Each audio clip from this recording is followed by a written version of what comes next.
Our moment, so long, the sky is the limit. Kaya natin to. We own the future. This is a moment, so long, the sky is the limit. Sama-sama, dahil together, we own the future.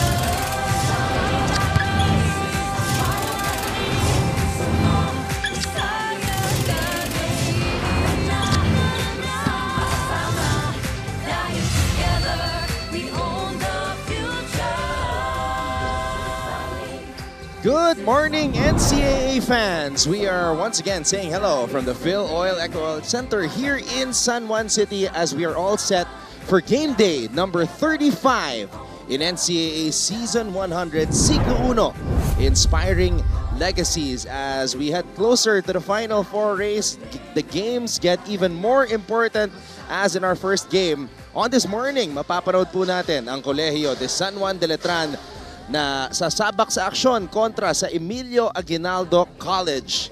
At mamaya, tip-off scheduled at 2:30 p.m. It will be the Perpetual Altas versus the Benilde Blazers. Maraming salamat sa inyong panonood ngayon live on Heart of Asia and all of our online platforms on NCAA Philippines on Facebook and YouTube. At syempre, para sa lahat ng mga balita sa larangan ng palakasan, do follow at GMA Sports PH on Facebook and on X. Mabuhay Pilipinas! My name is Anton Rojas, working alongside former NCAA Juniors MVP and pro baller Prince Rivero. Brother, it's great to be working with you again. Yes, of course. Hello, hello. Magandang umaga po sa inyong lahat, sa mga nanonood ngayon ng NCAA Season 100. Sinisigurado ko na sa inyo, today's gonna be a great day. Again, pinag-usapan nga namin kanina kung ano yung nararamdaman ko with regards to Letran versus EAC. And I think this is gonna be a good game. Yeah, and the Final Four implications are also there as well. So you know both these teams and the coaches are determined to grab the win today. And to help us out with regards to all of the information, because he was able to speak to the coaches and the players, we have Riri Khalid as the third member of our broadcast team at courtside, and Riri will get to his first report in the first quarter. We'll get back to that when the game begins. But let's take a look at the team standings right now. Sinabi ko nga, Final Four implications. A win for EAC is actually much more important for them because this is an opportunity for them to move ahead of Letran and into the top 4. Yes, but I think EAC has to win by more than 2 points for them to be able to be the number 4 because of quotient. And you know, this game is gonna be crucial for them kasi kung titignan natin itong 1, 2, 3, and 4, medyo dito na mag-uumpisa lumayo yung standing nila if makuha nila tong panalo. Papantay sila sa number 5 pero dito na yung possible na maging start na kung saan pwedeng humiwalay na yung top 4 natin. It's actually a virtual battle for 4th place. And sulit na sulit kung mananalo ang EAC dito and even Letran, because after the day, we're gonna have a short break in the NCAA. Yes, and what better way to spend the break than coming off from a win, diba? And making sure na part kayo nung top 4 bago maghiwa-hiwalay. It's gonna be a long wait for whoever loses because obviously, as players, you want to play as much as you can at kailangan mo mag-antay para makabawi. But this is what happened. Last September 25, nung unang naglaban ang Letran at ang EAC, it was a close game. Letran actually held a 5-point lead after a Deo Cuajo free throw with 13.6 seconds to go. So, ayun yung isa sa mga highlights, Kevin Santos. Unfortunately, he won't be playing today. So, that makes things all the more interesting, but a lack of excitement because we know Kevin Santos brings a lot of fire and energy to the game. And for me personally, si Kevin Santos yung isa sa mga talagang pinupunta ko para mapanood tong Letran. Just because of how consistent he is not just on offense, but syempre on in defense also. His impact whenever he's inside the court, the rebounds he gets, the blocks he gets, malaking bagay yun para sa Letran. And syempre yung mga points din na binibigay niya sa Letran whenever he gets those get-go rebounds, yung mga talsik na bola na hindi pinapansin ng ibang players, nakukuha niya yun pinagtatrabahuhan niya because that's him. That's his personality and that's his character as a player. And I see him, malaking impact talaga niya dito sa Letran and magiging malaking bagay ito para sa Letran pero mabuti para sa EAC. So tignan natin kung sino sa mga bigs ng Letran ang magsa-step up. Expect more minutes from the likes of Nunag and Dimaano. Alright, last game for Letran. This was an opportunity for them to create some separation and improve their hold on that fourth spot. Unfortunately, nadali sila ng JRU. Yes, and malaking game yon para sa kanila. That could have been the deciding factor for them to be number 1 sa 4 spot. Wala silang magiging katay. Doesn't matter the outcome of this game. But again, things happen during the season na hindi talaga naiiwasan. Especially yung sa free throws. Doon talaga nagkakaproblema yung free throws. Maraming teams tayo dito ngayon na nagkakaproblema sa free throws. And yun yung isa sa mga crucial na part talaga that can give you wins. And pag hindi mo siya na-maximize, yun din yung mga pwedeng maging reason na maging downfall ng team. Kevin Santos, I haven't seen him in this good a mood in a while because when he's on the court, laging naka-game face yan. Very demure. Yeah. Very demure pero hindi cutesy kasi ready makipagbakbakan. So Kevin Santos out today with a sore shoulder. So he will be missed, especially with a 17-point output in the first round meeting between these two teams. Eto namang EAC had a chance to win that game against Benil but it slipped from their fingertips. Yes, and syempre, ang ganda ng game ng EAC nung time na yun. Na-convert nila yung mga turnover points na nakuha nila from Letran. But again, yung free throws ng Letran kasi was on point during that game na they were able to make 94% of their free throws kaya nakatakas sila dun sa game na yun against EAC. And one of the, well, it's actually a possible matchup dahil magkaparehong posisyon itong si Jimboy Estrada at Harvey Pagsanhan. But the common denominator also is that every time these two players get the basketball, the defense be shook. Yes, and we both know kung ano yung kayang ibigay ni Jimboy Estrada and ni Harvey Pagsanhan. Pinag-uusapan natin kanina na si Harvey Pagsanhan. May mga similarities yan sa mga pro players natin abroad na yung athleticism niya and yung mga moves na ginagawa niya inside the court, medyo hawig dun sa ginagawa ng mga pro players natin. Ito naman si Jimboy, very consistent siya sa games niya and maaasahan mo talaga siya whenever kakailanganin mo ng point para dun sa team mo, wala ka nang iisipin na set plays. Bigay mo sa kanya, sana bahala. You can see in the highlights here, the defense, their feet. They need some ankle insurance every time Pagsanhan and Estrada have the basketball because these players be breaking ankles. All right, let's turn it over to our Coliseum announcer para makilala mga starters ng mga General at ng mga Knights. Good morning, NCAA fans at mga kapuso. Welcome to Phil Oil Eco Oil Center here in San Juan City. Ito po ang inyong NCAA Season 100 Siglo 1 Inspiring Legacies. Live ngayon sa Heart of Asia, worldwide GMA News TV at may live streaming pa sa gmanetwork.com, NCAA Philippines website, YouTube at Facebook. It's our first game for today's NCAA Men's Basketball second round of eliminations, featuring Coleo de San Juan de Letran and Emilio Aguinaldo College. Now let's meet the starters. First from Letran Knights. Starting guard number 7, Lot Montesilio. Under guard number 26, Jimboy Estrada. At forward number 15, Charles Dimano. Under forward number 29, Teo Cuajal. And at center number 9, Pao Hovilinar.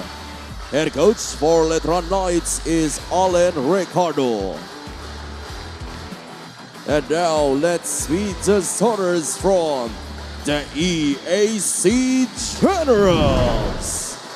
Starting guard number 3, King Cortiza.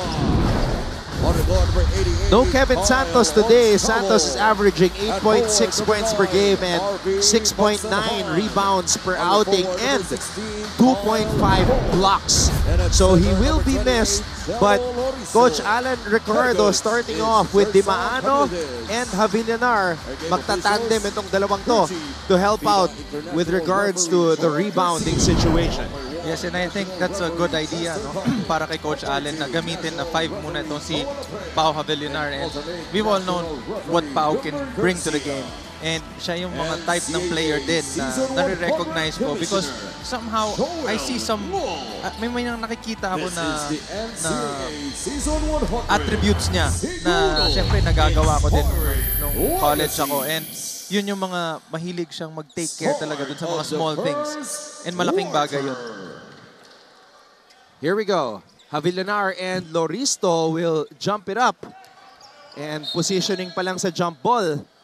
Nagkakabanggaan na itong mga players natin. Our referees making sure that no unnecessary action happens and we are officially underway. And Anton, I see Letran giving the pressure right away.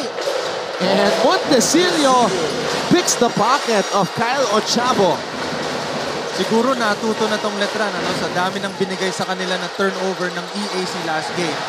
Gusto nilang iparamdam yon sa EAC na kami naman. Baksanhan. Oh, offensive foul here. Moving screen by Loristo. And that's the second turnover for EAC. Dito sa start pa lang natin ng first quarter with 9 minutes 33 seconds left. Ang ganda ng pressure na pinakita na yun ni Montecillo.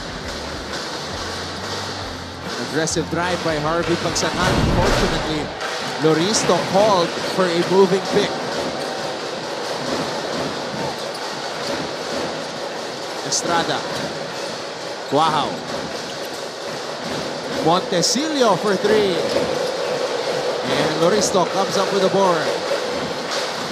Ochavo tumatakbo. And Kyle Ochavo goes coast to coast. Anton, babalikan ko lang yung question mo sa akin noon, yung sino yung player na kayang mag-dribble ng matulin. Anong naging sagot ko si Ochavo. Siguro naman pinapatunayan niya na sa atin ngayon na ando doon talaga siya sa top when it comes to speed.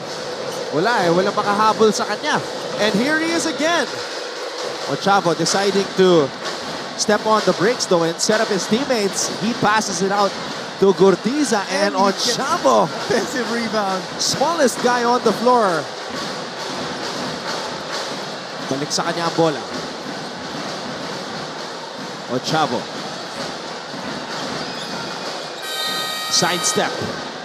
And a foul as Jacob went up for that shot.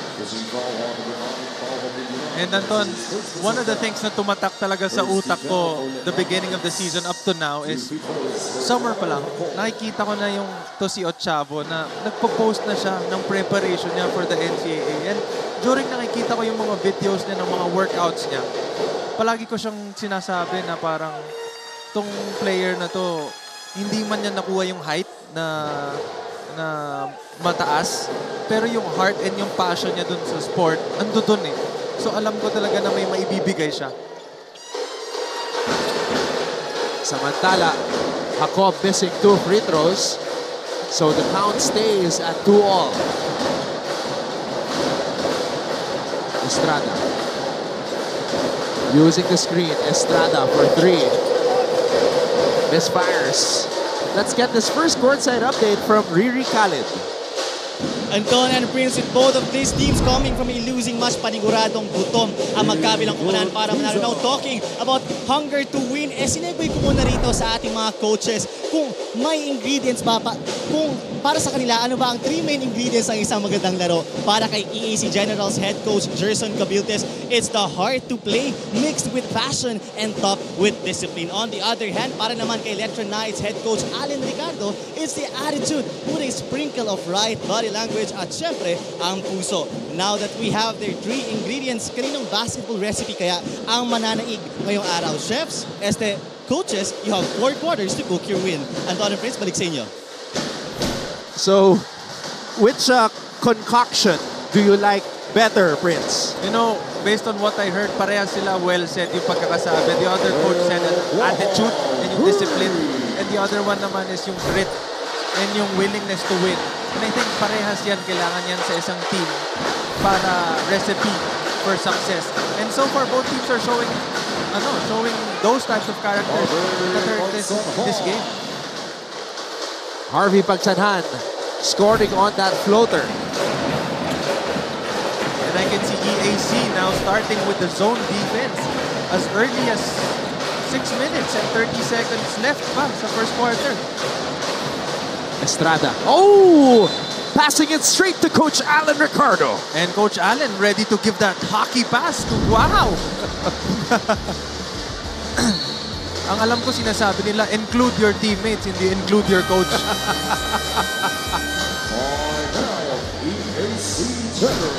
Coach Gerson Cabildes calls a timeout. His team is on top by 1.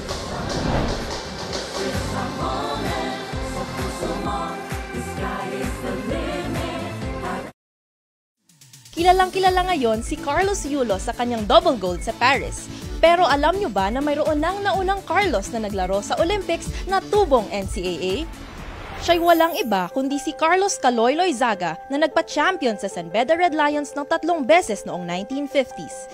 Lumahok si Loizaga ng 2 beses sa Olympics, pati na rin sa Asian Games, FIBA Asia at FIBA World Championships kung saan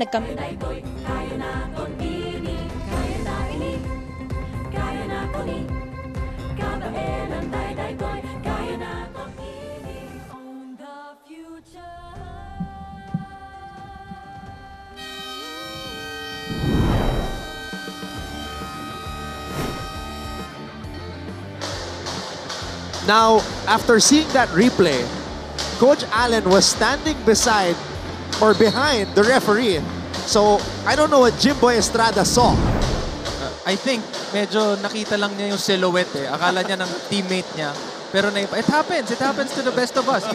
Even to me, it happened before na sometimes yung field of vision mo, akala mo nandun yung teammate mo and then lumingon ka sa kabila hoping na your teammate stayed and then you gave the pass and he wasn't there anymore. It just so happened that coach was there. And he was ready. Pagsanhan for 3. Ochavo. Rebound. That's his second offensive rebound.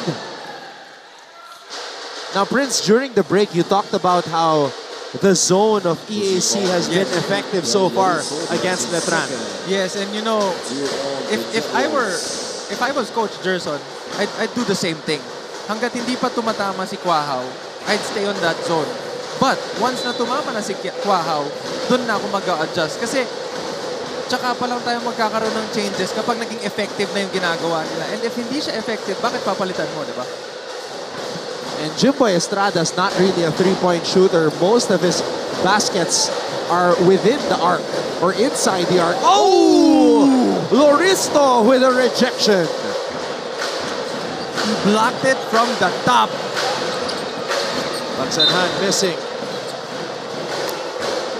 What a block by Gelo Loristo.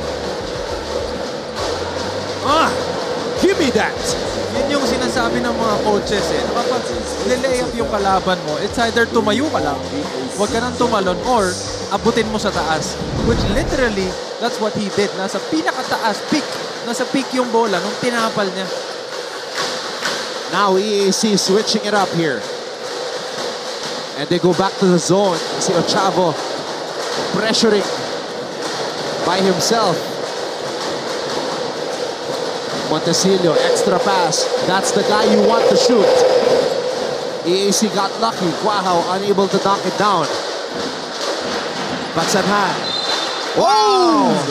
Harvey Pagsanhan throwing his body into the defense and scoring off the glass. Paalala ko lang ulit, Anton, kung sino yung kino-compare ko sa kanyang player kanina, which I told you was Ja Morant. And I think, ganyan din yung mga ginagawa nun eh.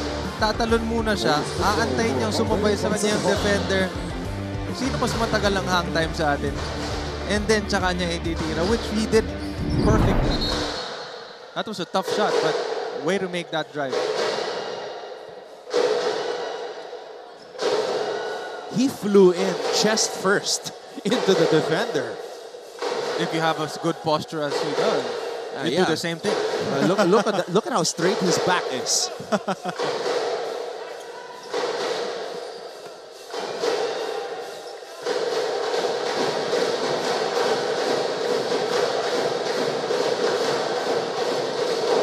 And Pagsanhan completes.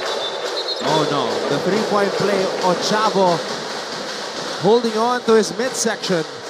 Anton, prior to this play, maybe 2 plays ago, Gurtiza, I think, got hit in the face on the other side. And they were looking for a call also, but the refs didn't mind him. All right.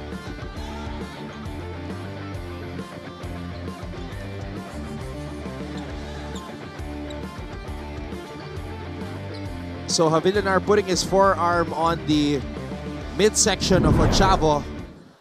The problem there was Ochavo swung his neck backwards. And I think kasi yung disparity ng size eh. So, normally, if same size sila, hindi siya tatamaan siguro dun sa kung saan siya tinamaan. Or, maybe tinamaan siya talaga. Well, there surely was a forearm to the midsection. I just don't know why the head moved backwards. So let's see what the referee's decision will be here. Baka ganun kalakas yung impact na kailangan whole body affected. But you know, again, syempre, ayaw natin ng nasasaktan yung mga players natin. And syempre, iwas tayo sa mga injuries. Ayan. So the referees are now reviewing itong incident na to and making sure na they make the right call. Coach Allen is saying it's a flop.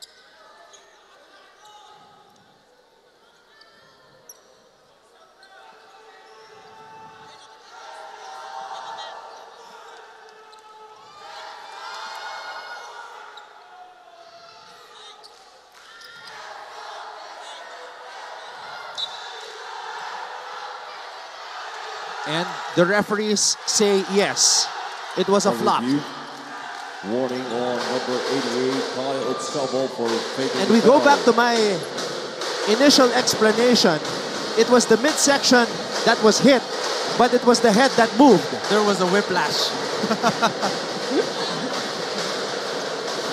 Baka nga papasok talaga dun yung size disparity na inabot yung hindi dapat abutin. Kaya mayroong action dun sa neck part. And EAC sticking to that zone defense.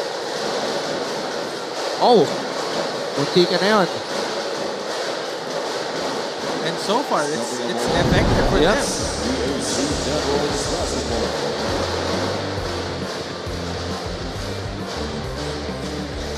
Maybe next time he should move his body backwards and not the head. I was gonna say something about that, but I won't. Pagsanhan. Oh, that was a nice find from Harvey. Making sure he gets 2 defenders with him and then looking at that dive from his big man for the extra pass. Estrada. Montecillo.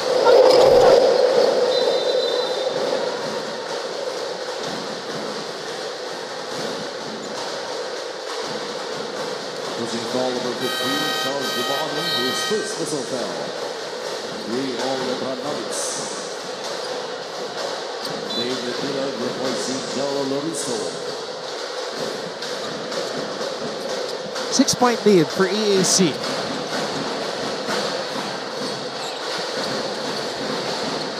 Pagsanhan.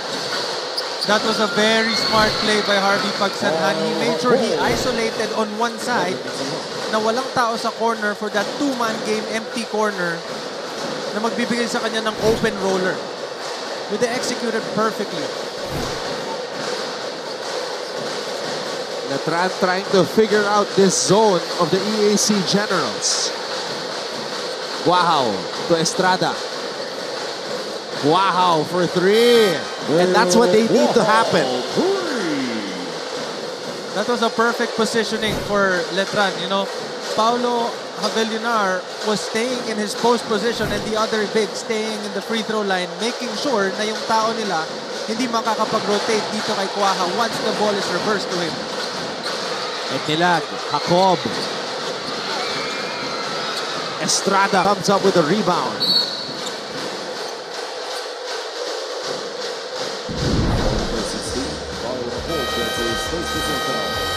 That's the nice delivery by Harvey Pagsanhan. And here's another one.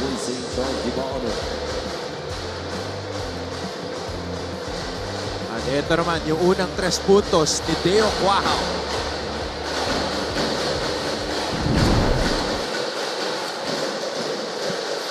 Actually, that's his second triple here in the game. He is 2 for 4. Could this be a third one? Halfway down. Generals are running. Ochavo. Everything but the shot. That could have been a weight room move.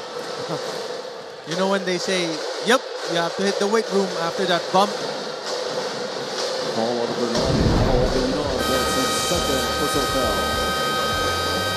Buti na lang, nakabang si King Gurtiza doon. And you see the reaction from Coach Gerson Cabintes. But his team is still ahead by 5.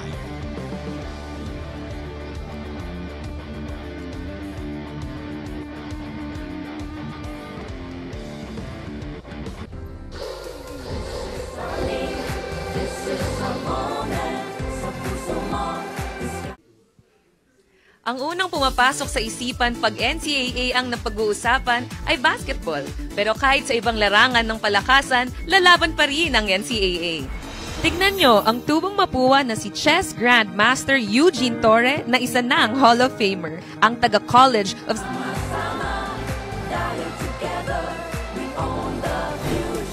5-point lead for the EAC Generals with 2 minutes and 46 seconds remaining in the first quarter. Maraming salamat sa inyong panonood. Anton Rojas working alongside Prince Rivero. And of course, we have Riri Khalid at courtside. Lucero is now in the game for Ochavo. Oftana also checking in as Gurtiza will take 2. In and out on the first. Jace Miller and Kobe Monhe are now in for Letran. And I just want to take note, Anton, EAC now is 1 out of 4 from free throws.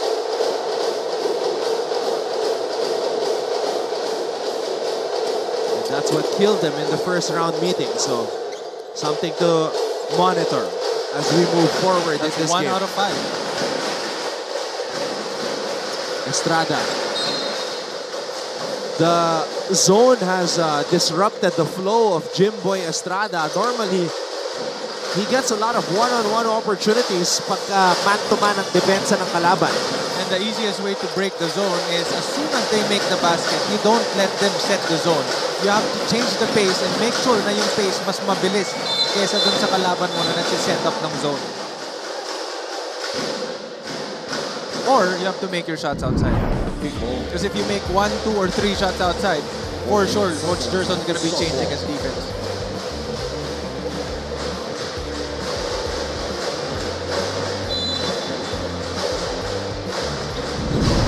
Lucero. Oftana. Fires a 3. Does not work. Wow, comes up with a board. Yep, they're still playing zone.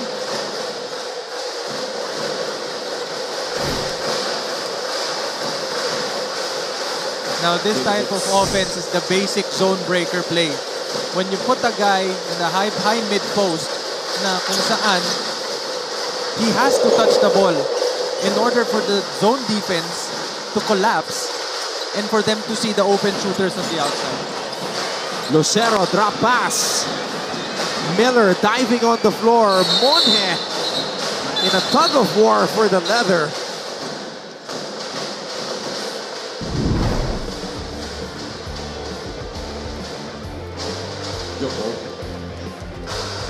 That would have been a nice drop pass if hindi lang aware yung defender na natapik pa niya yung bola on the pass.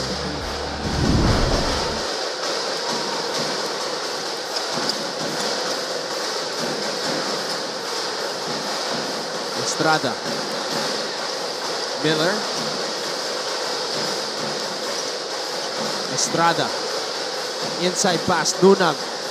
Hook shot does not work. Monje is fouled.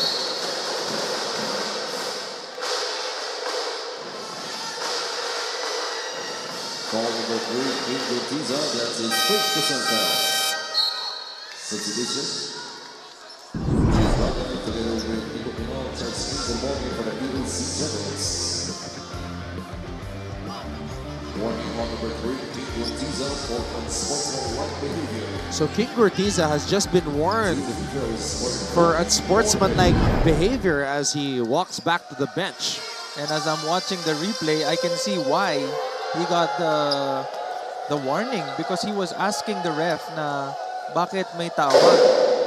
Based on what I saw also on the replay, he got the ball. But maybe there was a push behind the person, that's why they called the foul on him.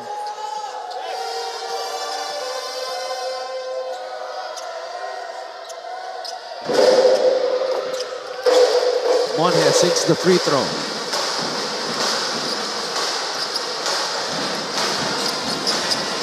Pinal tracks down the loose ball. Lucero. Lucero. Oftana. Oh, wow, a wild sequence right there.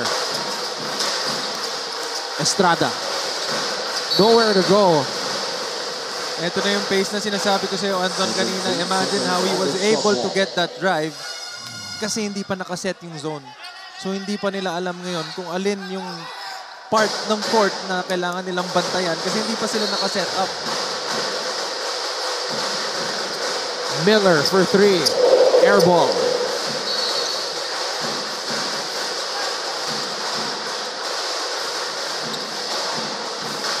Nagpapainit pa lang, Anton. Medyo kapapasok lang kasi niya, malamig pa eh. Tinesting lang yan. Testing the waters. And Letran now is on a full court defense. Lucero to Kinal. Kinal for 3. Short. Estrada to Monje. Monje all the way. Monje.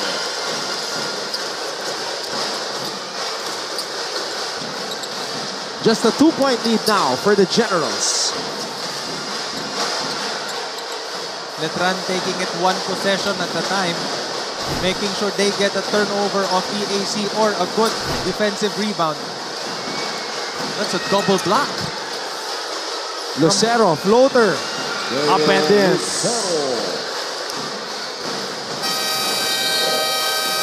And that will do it for the first quarter of play. The EAC Generals lead the Letran Knights 15-11.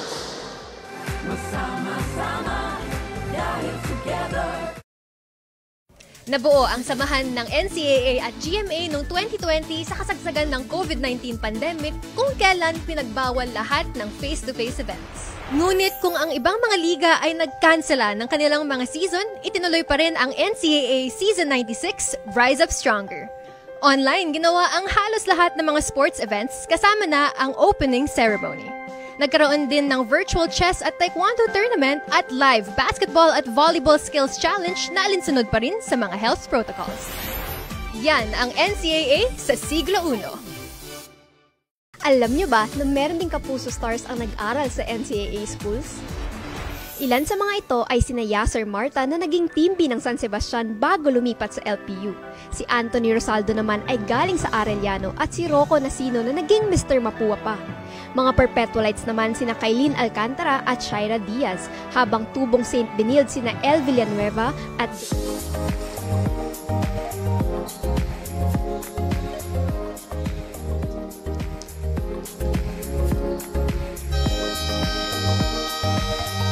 Alright, let's check in with our ladies here sa ating cutie cam. It's still the morning, actually, on this Wednesday.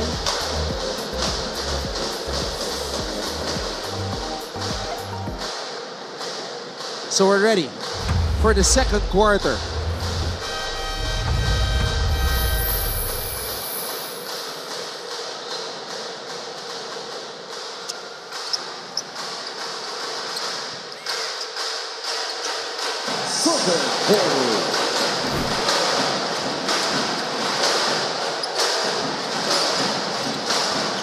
Lucero.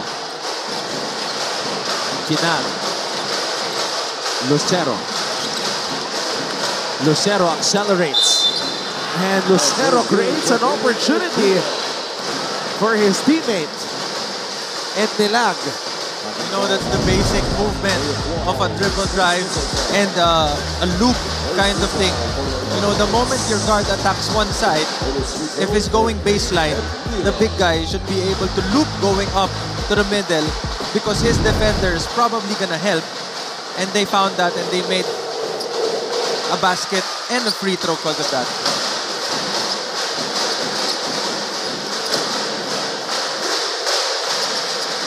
Seven-point lead for EAC. I just want to take note, Anton, EAC now has 17 rebounds compared to Letran's 10. Wow. With 7 offensive rebounds. Bagay. Oh, an offensive foul called on Jude Bagay. Would have been a tough finish, but I guess the ref saw the right hand extending. If hindi niya hinawakan yon, that could have been a basket and a count.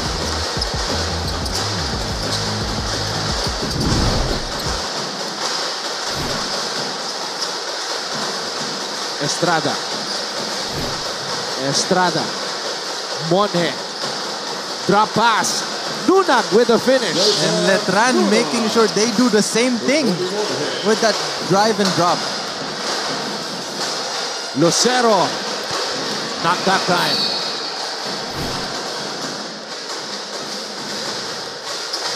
Alright, makibalita muna tayo. Let's go back courtside to Riri Khaled.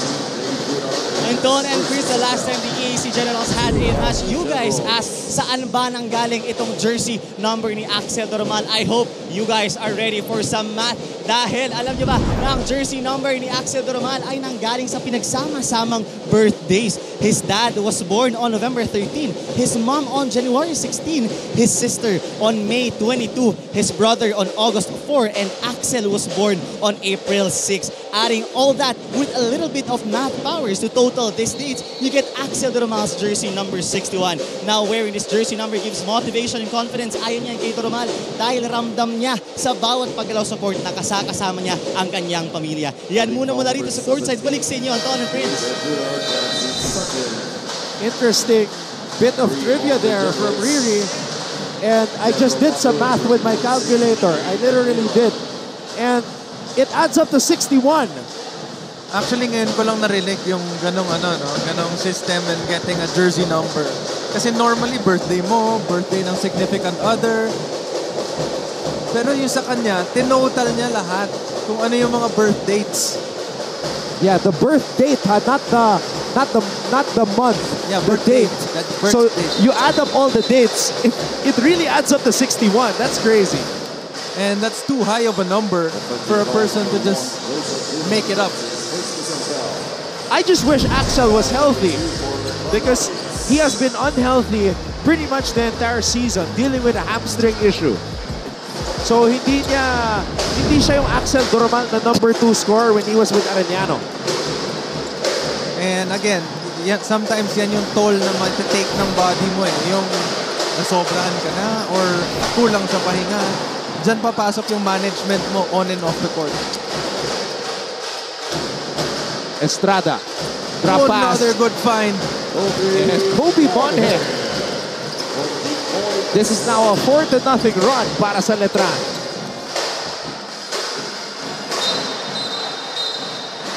Jimboy Estrada now, Anton, Yeah. has 8 rebounds and 4 assists.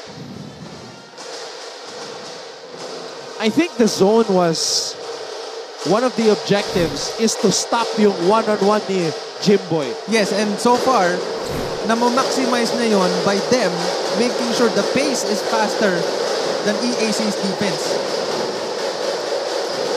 Monhem missing on a 3. Wala pang punto si Jimboy, but as you said, making things happen.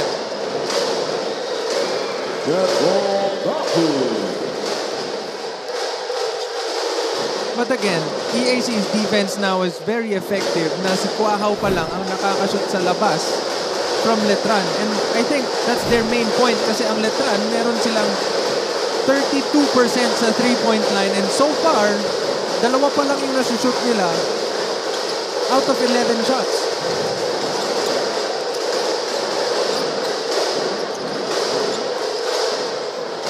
Kinal. Backward. Lucero passes it to the corner. Kinal. And Tuna comes up with a rebound. Oh, wow. That's an unsportsmanlike foul called on Lucero. That was a tough call, you know?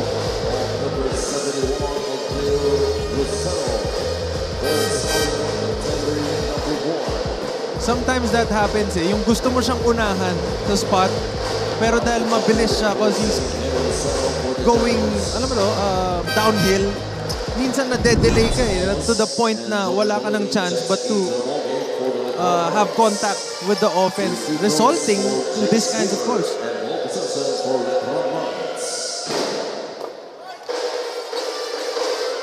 And you know, yung mga ganitong free throws, crucial to para dito sa EAC, ano? They're up by 5 and now Letran has a chance to cut their lead down to 3. Tapos, nadagdagan pa ng foul yung isa sa mga players na kakailanganin nyo pagdating sa dulo. Miller sinks the free throw. You were talking about the 3-point numbers earlier of Letran. Letran is a 27.4% 3-point shooting team. And yeah, a lot of their 3-pointers come from Deo Kuahaw. Baliling mula sa kanto. A little bit too strong on that shot. And you know, one reason kaya nahihirapan itong Letran dito sa offense nila, I think, is because of the absence of itong si Kevin Santos. Ano? Kasi si Kevin Santos yung nagbibigay sa kanila ng extra possession. And syempre yung defender ni Kevin Santos, hindi rin naman yan help basta-basta. Kaya to sila Estrada, nagkakaroon talaga sila ng lane to be able to attack and create for themselves. Miller. Chumawas. Spin move. Nabitawan. He had to just push that ball to the ring. Oh, Ochavo. Lucky break there for EAC. Letran Knights. Here's that drive by Kyle Ochavo. A burst of speed. EAC is still up by 5.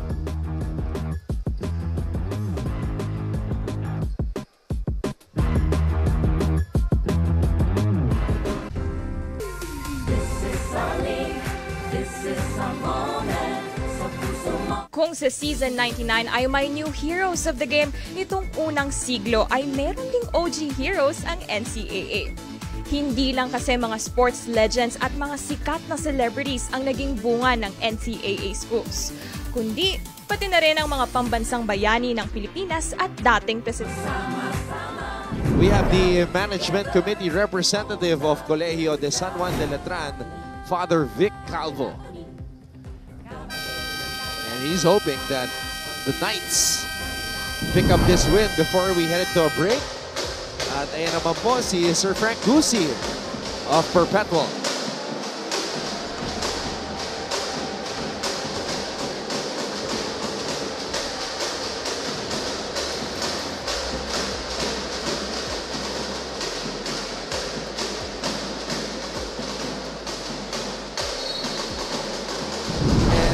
That is Dr. Lorenzo of Emilio Aguinaldo College.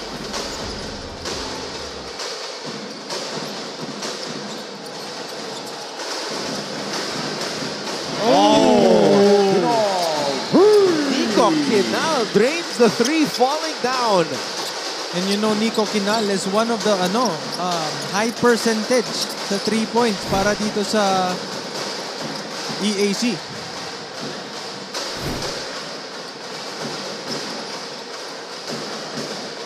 Miller. Baliling to Jumawas. Jumawas on the pull-up. James Jumawas drains the jumper.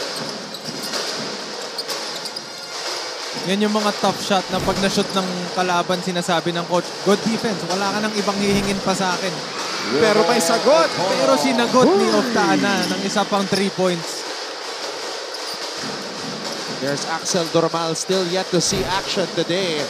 Ayan na, a member of the Letran Squires championship team, Jovel Baliling, hits a 3. Kinal, in and out. Ochavo, another offensive rebound.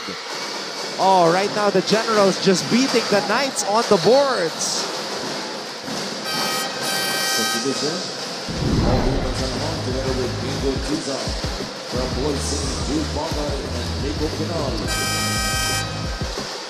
Ito yung palitan ng mga rainbow jumpers.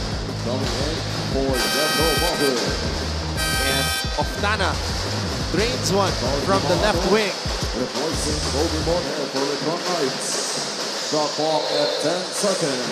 Ito yung mga kailangan alagaan nitong EAC.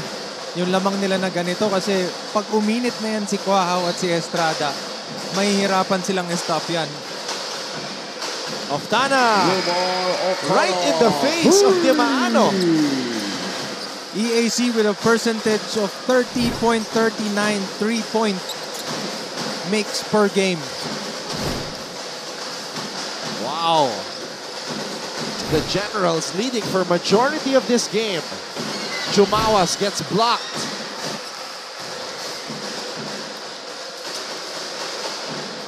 Ochavo for 3. And Jumawas comes up with the board. Miller.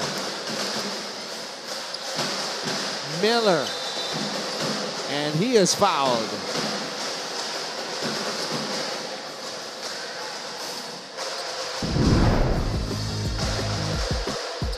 Ready to shoot. Etong si Wilmar Oftana. Pagtanggap pa lang, hindi na kinasa eh. Nakakasa na pala. Tapos ready nang tumira. And yan yung natutulong ng repetitions. Alam mo sa practice, whenever you shoot or you do shooting drills, yung pagtanggap mo pa lang, para ka game speed na every time you get the ball, you're ready to shoot. And things like that you do in practice sa game na mga ganitong importante, lumalabas yan.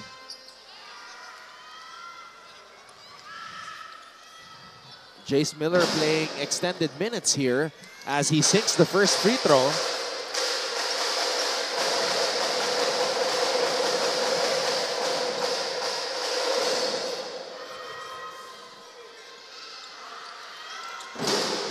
Two for two for Miller.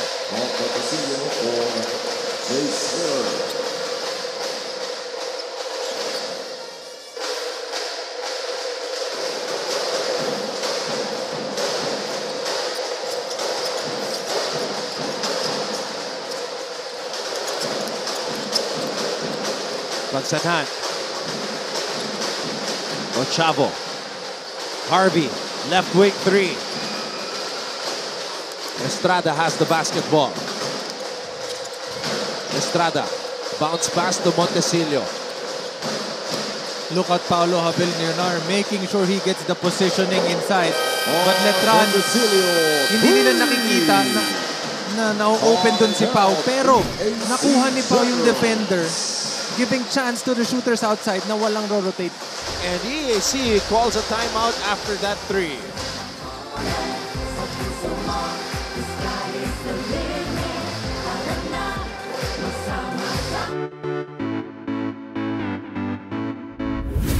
What is up, NCAA? This is Glycel Galpo, and today we are here at the College of St. Benil to witness their pep rally as a show of support for the Benil Blazers sa nalalapit na NCAA Season 100.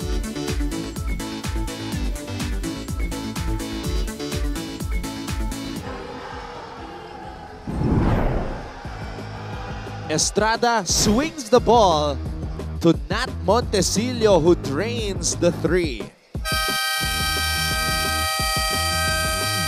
Well, those are the kind of shots that EAC will be giving up because they are playing a zone.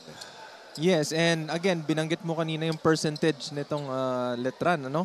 Yung 3-point percentage nila is just at 27%. So if you're gonna choose kung aling tira ang gusto mo ibigay sa kanila, if it's not Kwahaw, you let them take it.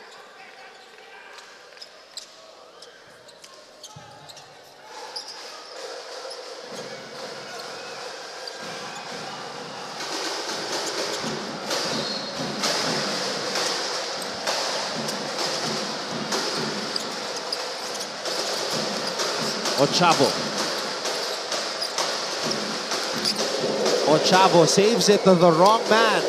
Montecillo again tapping the ball from behind. Ochavo. Avilanar jump hook. Oh, that was a push from behind, I think, from Pau. Alam niya na eh, after niya itira yung quick na floater na yun na medyo malakas eh. Kaya he went for the ball, not realizing na medyo na itukod niya dun sa player ng EAC yung kamay niya. Kaya nakabigyan siya ng foul.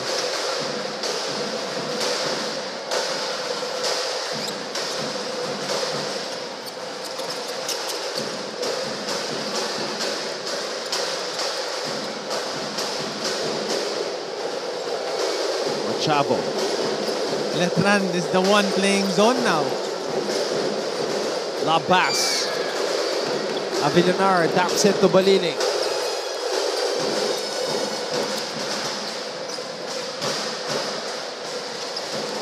Montecillo. Baliling. Avilanar. Oh, natapik. Baksanhan. Blocked by Estrada.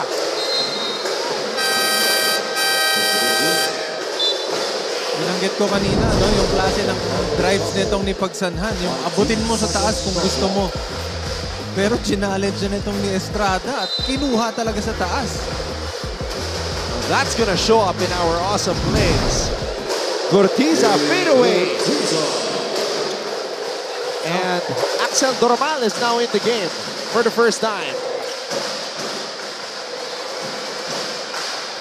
Battle for the loose ball.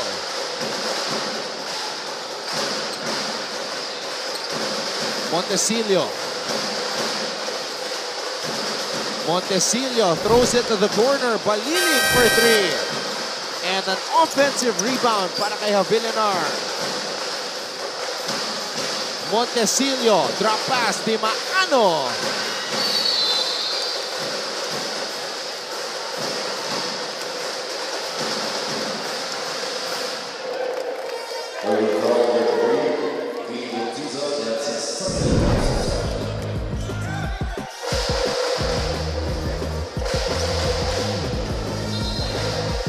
What a nice delivery by Nat Montecillo there.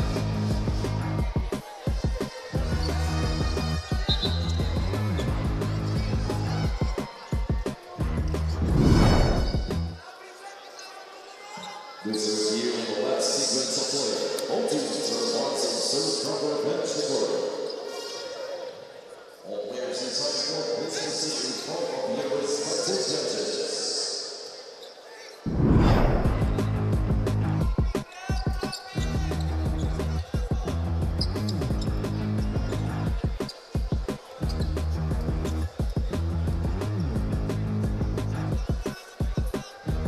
Tumama yung ulo ni Jello. As Jello was going down. Sinusubukan niyang iwasan eh, yung player dun sa pagbagsak niya eh. Pero inabot pa rin nung medyo sa may jaw part. Masakit yun ah. Mataas din tumalon eh, si Jello. Oo, athletic eh. Yan yung bumlak kanina dun sa taas eh.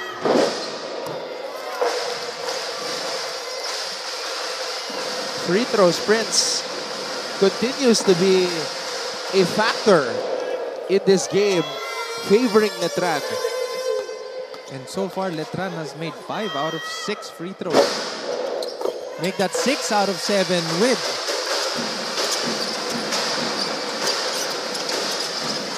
87.5%. to EAC's 2 out of 6. It is only 33.3. Again, free throw is gonna play a huge factor in this game. Spin move. Oftana steps back. Gurtiza could not hold on to the basketball. Estrada swings it to Montesillo. Montesillo.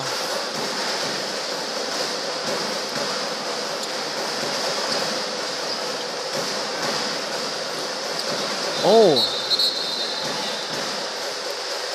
Another hit. For the Royal, there's a review on the last home play. All teams will serve proper match to play. All players inside the court, please be seated in front of your respective benches. Medyo sumabit ata, tapos 3-9 niyang alisin. Kaso inaabot.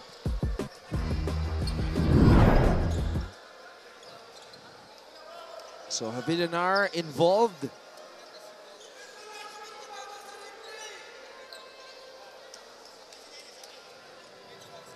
You know, Anton, if there's something I learned from, it's sa mga idol ko to na local na pro player, Willie Wilson, Okay. Coach Willie Wilson. Sabi niya sa akin before, yung mga ganyan, yung mga contacts na ganyan, yung hawak, kapit, that's normal eh. Pero, ang pinaka pwede mo daw gawin dyan, dapat yung hand mo, medyo makulit.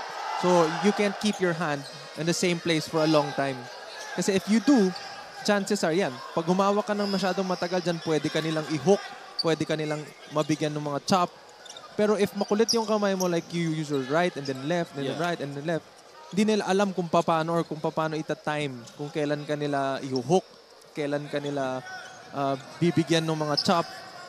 And I think that's one of the things na hindi na ituturo masyado kasi experience yun eh. And you know, that helped me a lot.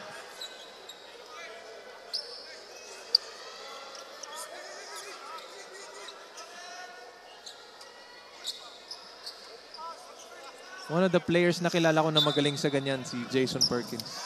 Galing. As in, ang hirap timingan kung kailan siya magbibigay ng contact sa'yo ng arm. So hindi mo alam kung paano mo siya bibigyan ng ng bump na kaya makapag-create ng space. That's the third personal foul for Pao Havilanar. So that's a foul called on Pao Havilanar. And that's gonna be crucial for Letran kasi wala na nga si Kevin Santos. 3 fouls pa siya, hindi pa tapos yung first half.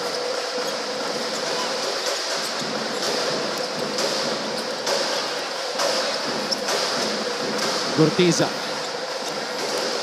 10 remaining here in the second quarter. Doromal for 3.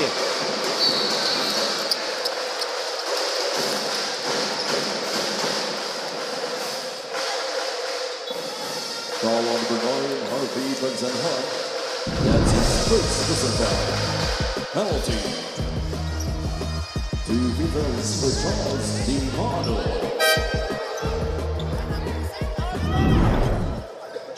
Smart play by DiMano, making sure once he got the ball, he's gonna hold on to it and then any contact. Siyempre, pag may bola ka, off a rebound and na-dislodge ka, bigyan mo ng konting action fix. Pwedeng matawagan, which in this case, tinawagan, giving them those free throws.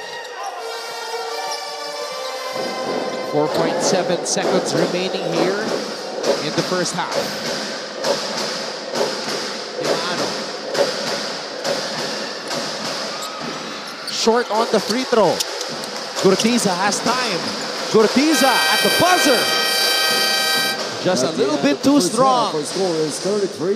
So, in favor of at the end of the first half, the EAC Generals lead the Letran Knights 33-29. Together, we own the future.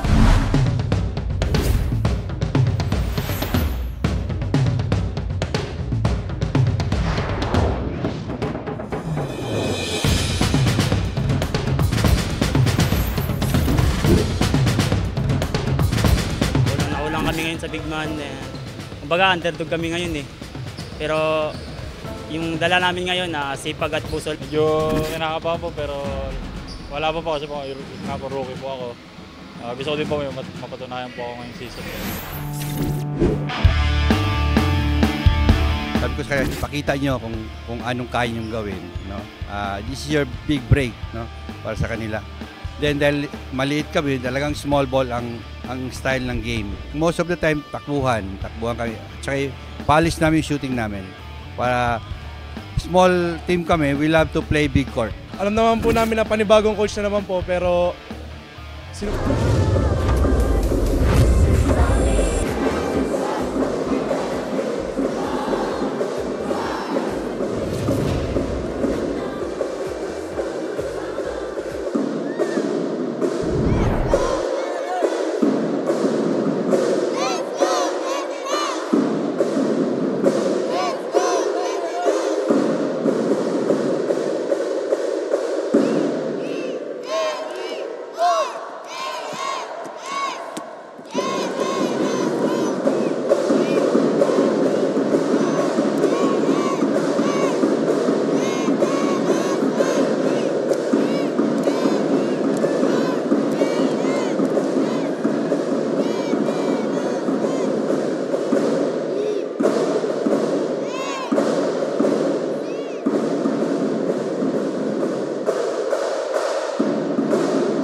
Hello mga kapuso, this is Glycel Galpo at ngayong araw ay nandito tayo sa Jose Rizal University sa Mandaluyong to witness their pep rally as a show of support for the JRU Bombers. Kaya naman tara at samahan niyo ako.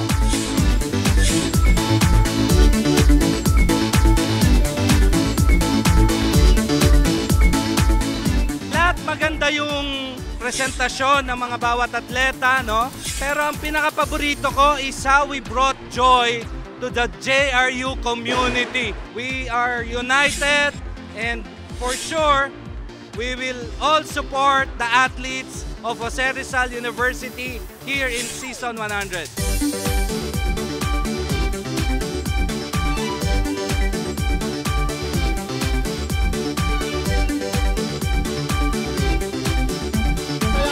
Nakabalik kami dito ulit. Nakatungtong kami kung saan kami galing.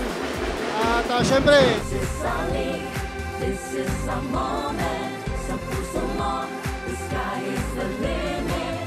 Tara na, masama-sama, dahil together, we own the future. This is solid, this is a moment, sa puso mo, the sky is the limit.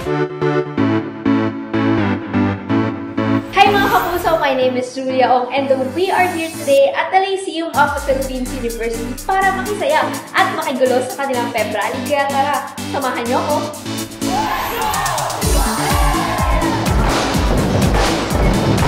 Hataw at walang keme sa pagsayaw, yan ang ipinamalas ng iba't ibang mga atleta mula sa host school ng NCAA Season 100.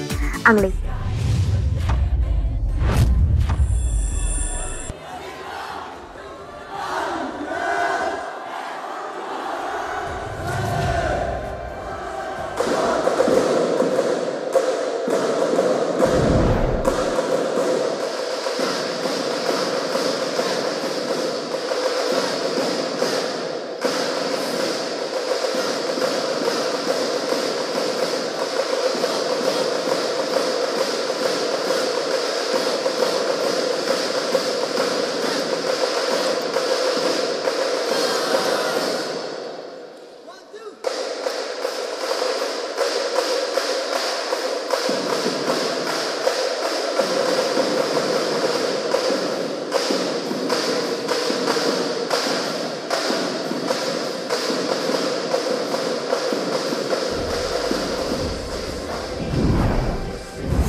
Back to our coverage here at the Phil Oil Eco Oil Center in San Juan.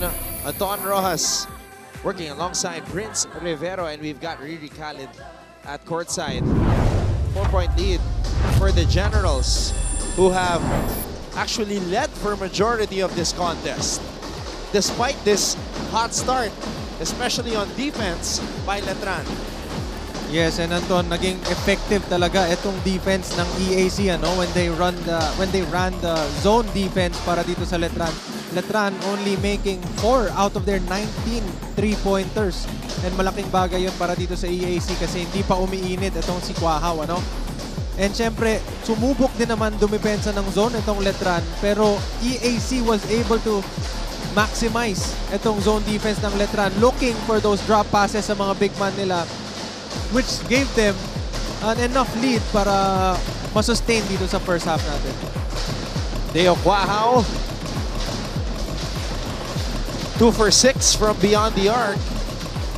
Here was that floater by Lucero, who was later called for an unsportsmanlike foul for blocking the path of Jace Miller.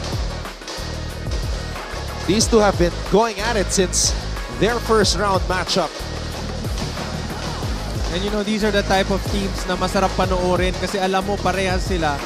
Ready sila makipagbakbakan. Hindi lang sa loob. I mean, imagine even the guards. As early as the first quarter kanina, umpisa pa lang, alam na natin, makikita na natin yung aggressiveness nila. Both teams, both on offense and on defense, makikita mo yung willingness talaga nila na ibigay or isacrifice kung ano mang energy yung meron sila para mapakita lang dun sa kalaban nila na ready kami and hindi kami papayag na matalo. There's that Oftana who was ready to shoot. Let's take a look at the halftime statistics here. 20 points in the paint for the Generals, just 8 for Letran. Yes, and malaking bagay yun dahil sa zone defense nitong EAC, ang ibinibigay talaga nilang tira is the outside, which they're getting. And so far, yung Letran hindi pa nagiging effective. Ito namang EAC, they made sure na ma-maximize talaga nila, ma-milk nila yung mga open na binibigay ng zone defense nitong Letran sa tuwing aatake sila sa loob para dun sa mga drop passes and yung offensive rebounds nitong EAC. They are now up by 30. They are 33 sa rebounds with 23 naman sa Letran. And 13 of those are offensive. Wow. And imagine Ochavo getting 3 offensive rebounds. Makikita mo na agad doon na may instructions from kay Coach Gerson na guards or bigs crash the rebounds and we make sure na makuha natin yun. Giving them the extra possession. Now we see the list of the players leading the team in scoring.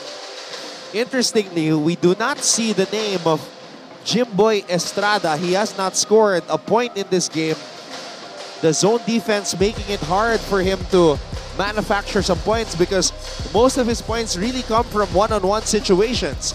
But he does have 5 assists and 10 rebounds. Yes, and that's isa yan sa mga nakikita ko na personality ng mga great players. If you can't find an open shot or a shot for yourself, might as well make sure na ma-take care mo yung little things. And in his case, he grabs those rebounds.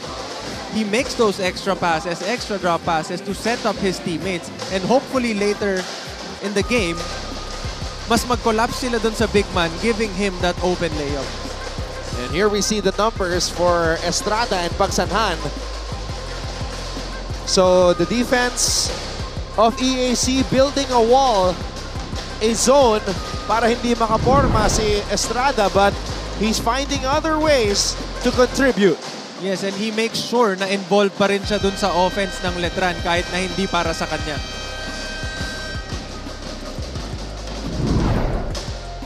And imagine having 7 assists in 1 quarter, 5 of those coming from Estrada.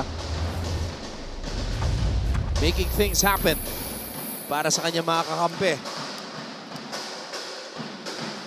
And let's see how both teams will adjust. Axel Dormal starting this period. Third quarter. Here we go. Avilanar to Montesillo. Kuahao. First possession, kay Deo talaga pumunta. Oo, kasi nag-stick sa zone itong EAC. And yung play na yon, normally ginagawa yan, off a timeout. In this case, start ng quarter, they set a down screen for Kuahao coming from underneath to get them blindsided by that open three from the corner. Estrada. Pocket pass, intercepted. Pagsanhan. Oh, Doromal stepping on the sideline. Letran basketball. And you can see that Doromal unable to get his rhythm. Ayun. You see that tape on his right leg. He's been dealing with a hamstring injury pretty much the entire season. And you know that's gonna be tough for a player na nakaka-contribute talaga sa team, nakakailanganin nila. And that's his 4th foul. I was about to tell you earlier during the start of this quarter na it's very unusual for a coach to leave a player na may 3 fouls na kakailanganin mo sa dulo to start the quarter. And in this case, EAC made them pay for it. Luciano, who did not play at all in the first half, is in for the Generals. Gurtiza. Luciano. Gurtiza. Drains the 3. You know, very seldom for a player to get that look-back pass. Kasi normally, once you go for a drive, you look at the opposite. You know, sinasabi ng coaches madalas, when you go for a drive, you look for the opposite corner. But in this case, nakita niya na nag-plug lahat sa gitna.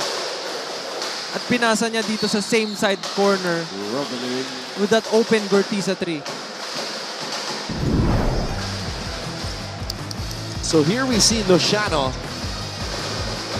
setting up King Gurtiza. That was a good decision and a good look from him. Estrada, pinasa dito sa kanto. Monje from the elbow. Balik ang bola sa EAC. Normal. Gurtiza. Gurtiza, fade away. King Gurtiza. That was a nice move.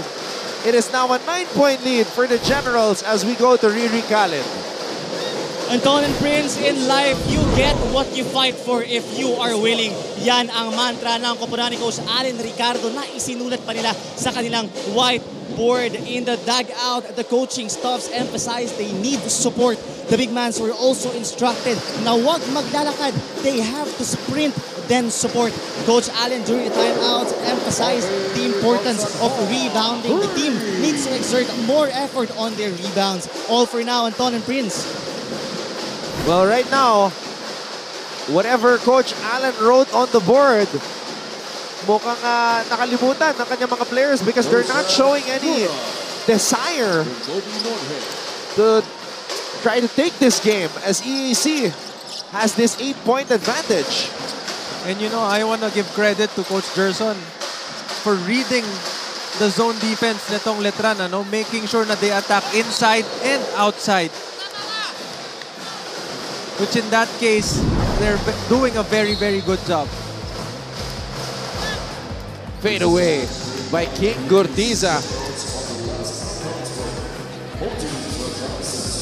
And Pagsanan with that high arcing triple. Good ball movement by Letran there.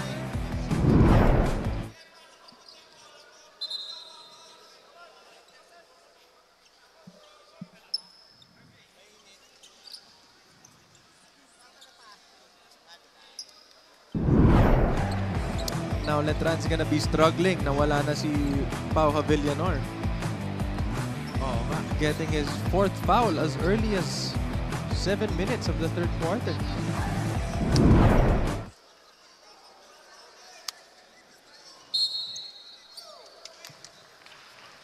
Upon review, the challenge made by the EAC Generals was unsuccessful. So an unsuccessful challenge by EAC. 22 seconds on the shot clock.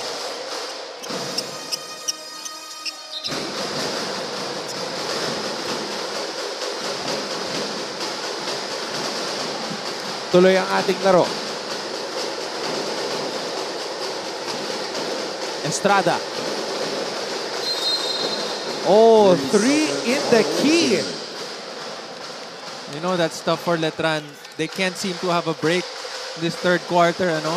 Kanina, 3 lang ang lamang nitong EAC, which is now 8-point lead. Gurtiza. Estrada with the rebound. Estrada. Step back jumper. Put back is good.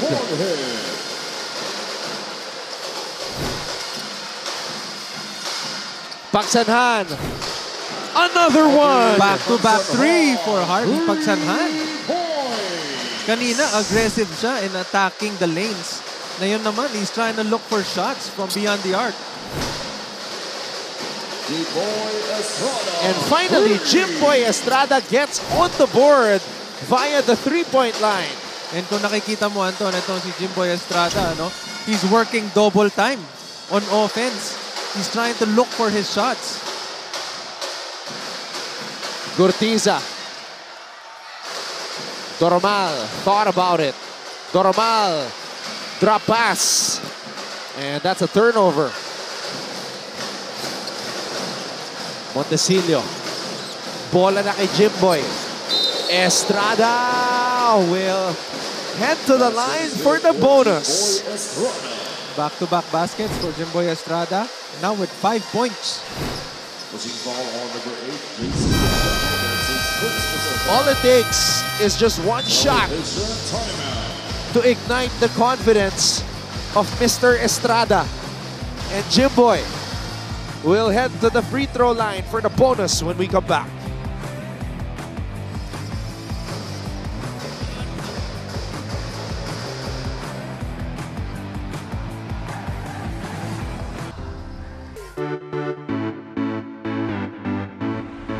What is up mga ka-NCAA? Ako po si Christine San Agustin. Samahan po ninyo ako dito sa Mapua University para saksihan ang kanilang pep rally bilang suporta syempre sa kanilang mga atleta na ready nang sumabak sa NCAA Season 100. Let's go!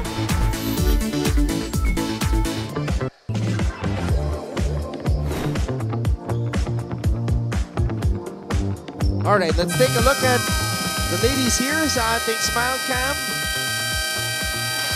From the bleachers to courtside, enjoying this matchup between EAC and Letran.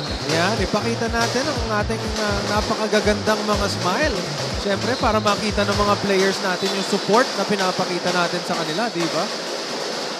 What about this? Masyado ata malakas yung drums.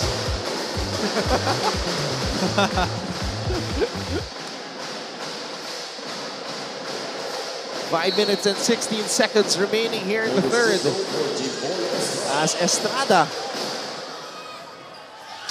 will shoot this bonus free throw, and right away Estrada with 6 points in this game. All here in the third. And Letran is shooting 8 out of 11 free throws with 72.7%. And kaya nandito pa rin sila sa game despite that the disparity from rebounds na 11 rebounds, EAC with 38, Letran with 27, and then the extra possessions na meron yung EAC are now up to 9. Pagsanhan. Gurtiza. Gurtiza to Harvey. Right corner 3. Overshoots that one, and Montesilio has the ball. Montesilio. Oh, wild shot. Iniwasan ni King Gurtiza. Nabigyan pa ata ng finger wag. Gurtiza. Fading away. Monte. Natapikan mula sa likod, but it will stay with Letran.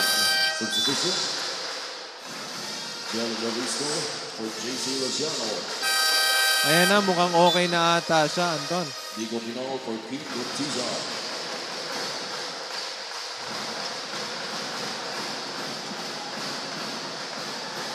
Three-point lead for the Generals.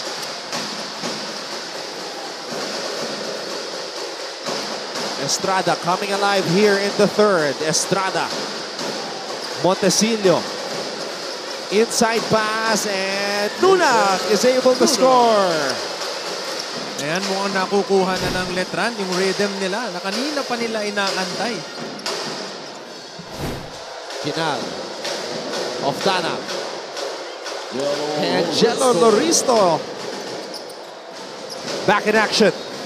But again, EAC making sure na alam ng Letran na kaya nilang umatake sa loob at sa labas. And Oftana is able to score off of that drop pass by Harvey Pagsanhan. And Coach Alan Ricardo calls a timeout.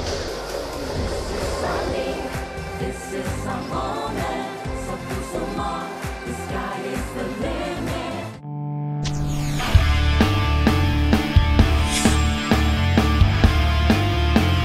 NCAA Season 100 is shaping up to be the greatest season of all time. For the Cardinals, Stanis drives, fouled, count the basket. But it wouldn't be that without the greatest performances of all time.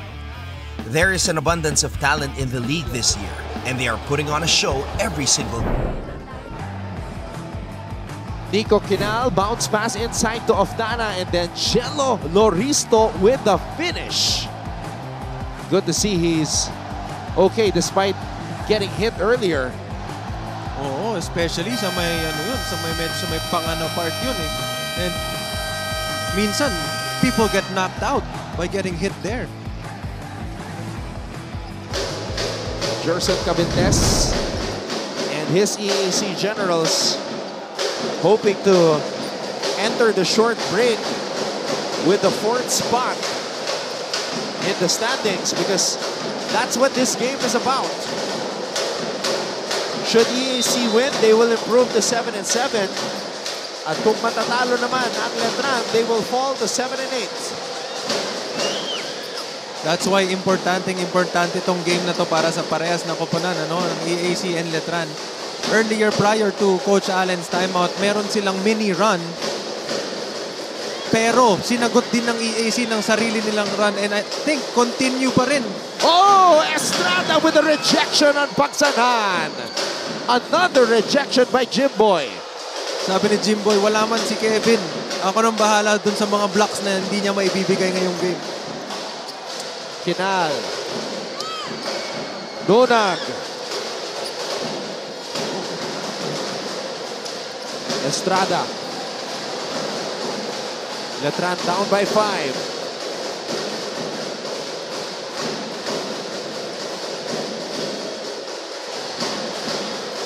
Montesillo. Pass intercepted. Kinal for 3. Bam! Nico Kinal puts the EAC back up to 8. The EAC lead.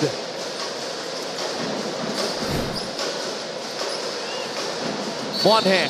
Oh. A technical for flopping.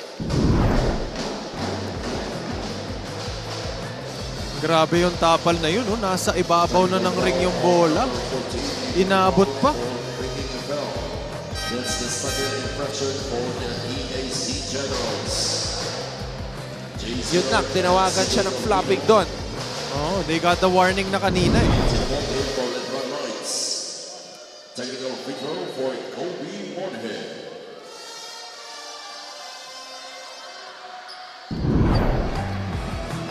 All right, here's the replay.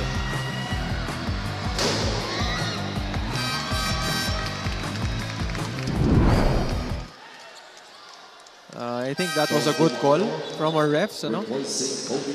Very minimal yung contact.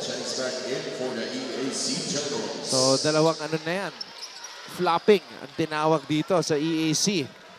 14 seconds on the shot clock. Kanina yung kay Ochavo.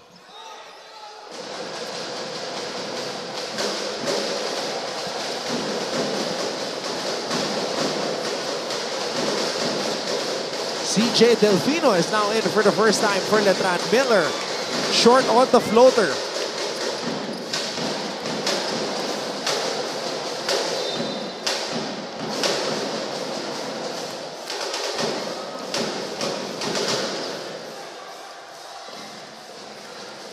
Holding foul number 1, Joseph Nuno. That's his second personal foul. Anton, I have a question. What do you think of the overload offense Coach On the shot clock. Allen is trying to run here for Letran?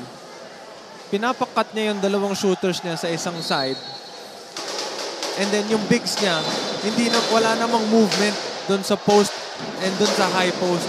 Ano sa tingin mo yung kulang para dun sa offense na yun? Ba't hindi sila makahanap ng open shots? Oh, that's a good one. But the problem with your explanation is that you were saying the bigs weren't really moving. Yes. So that's a problem in itself. Yes, and if you're gonna look at the bigs of Letran now, medyo passive kasi sila eh. Again, with what you said earlier, siguro nakalimutan nila yung nakasulat sa board.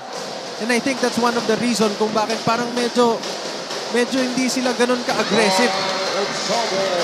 Ochavo puts EAC on top by 11. Wow.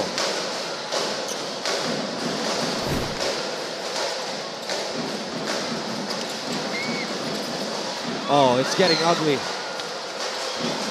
No look pass by CJ Delfino straight to the enemy. There was an adjustment on EAC's defense, if you noticed it. Anton, they are now playing man zone. Ito yung 3 puntos ni Kinal. Oh, pero itong Letran, medyo bumalik na ata sila sa man-to-man defense. Kasi pinagbayad sila nitong EAC sa 3 points and syempre sa drop passes. Kinal, free for 3. Dimano with the board. Tinan mo kung paano nila depensahan si Quahaw. Huwag ka nang mag-isip ng help. Huwag ka nang humelp. Doon ka lang kay Quahaw. Stay with him. That's back-to-back turnovers by Delfino. Ochavo. Air ball. Dimano gets the basketball. Delfino. Miller. Cross-court pass. Delfino for 3. Malakas. Dunag with a putback. Anton, do you agree with me if I tell you na yung depensa na ginagawa ni Coach Gerson, bantayan mo si Quahaw. Alisin mo siya dun sa offense ng kalaban. Maglaro tayo ng 4-on-4. For you, okay ba yun para sa'yo? Right now, yes. Without Estrada on the floor, yeah. Try to let the others beat you. Tama. Very good. Napansin mo yan, Anton. Alam mo, yan yung sinasabi ng coaches madalas. If they don't have the player na pwedeng bigyan ng bola para mag-create para sa teammates o para sa sarili niya, alisin mo na lang yung pwedeng sumut. Tapos paglaruin mo sila ng 4-on-4, di baling sumut na yung iba. Basta hindi siya makahawak ng bola. And then you're gonna live and die with that decision. And so far, EAC is doing a great job on that and they've been successful. Talagang si Jude Bagay naka-face guard dito. Oo, wala. Kay Teo Quahaw, stay home. Wala na siyang pakialam dun sa help. Kumbaga, di bale, sige, kung anong gusto niyong gawin, bahala kayo dyan. Dito lang ako kay Quahaw. Miller to Dimano. Oh, nowhere to go. He got trapped in the air. Nakakalimutan ni Tira.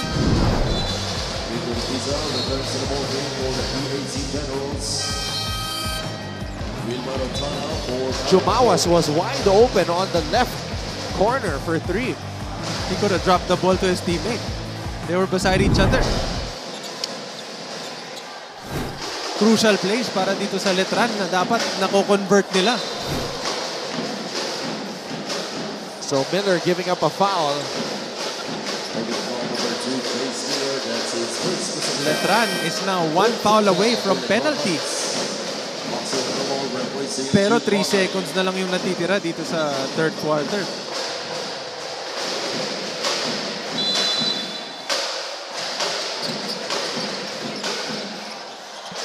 Gurtiza. Oh, nadapa. And Gurtiza apologizing to Coach Gerson. But they went on a late run towards the end of the third and enter the fourth with a 9-point lead.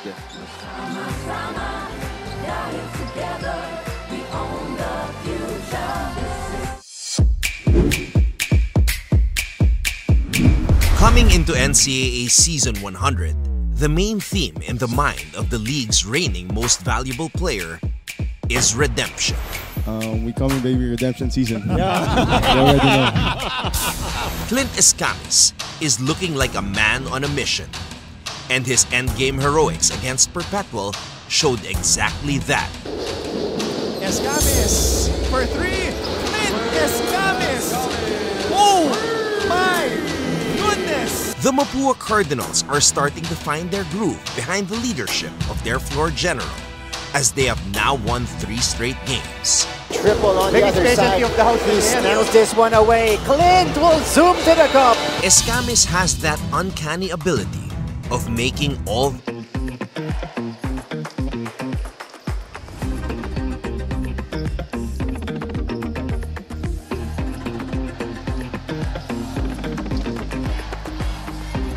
girls courtside, and ito naman mga EAC students with their lanyards in the bleachers. Yan. Yan, yung mga fans natin na sumusuporta sa kanilang mga alma mater. Para sa mga hindi nakakaalam, syempre sa mga manonood natin dyan ngayon, yung mga fans natin na yan na nanonood during games, alam mo, malaking bagay yan para sa mga players and teams natin, ano? Hindi man nila siguro napapansin, pero malaki ang impact nila para doon sa mga naglalaro, especially doon sa mga naglalaro. Kasi nafe-feel talaga nila or namin na may mga taong naniniwala at sumusuporta. And Ochavo seemingly fueled by the EAC fans here in attendance as he drains that triple. Pinaramdam agad sa mga fans na alam ko nandito kayo para sumuporta sa amin and tiwala kayo sa amin. Pinakitaan lang ng simpleng 3-pointer. Wow! Estrada, the defense really focused on him. Letran unable to figure out this EAC zone, Prince. Yes, and again, babalikan natin yung sinabi mo kanina, ano, yung ginawa nila kay Kuahaw, na di baling talunin ka nung iba. Ganon ang ginagawa nila kay Jimboy pag nandiyan siya. Di baling ipasa niya, basta wag siya yung tumira.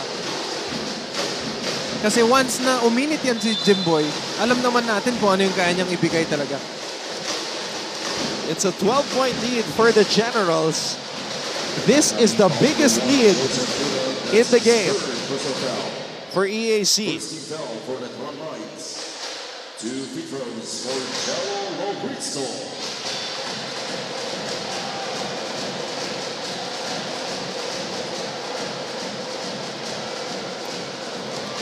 Loristo 6 in the first, adding on to this lead by the Generals.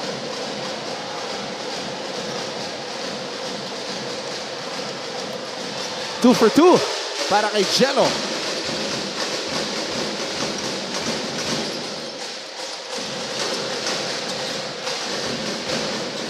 Ayan, EAC, balik na naman po sila sa kanilang man-zone defense.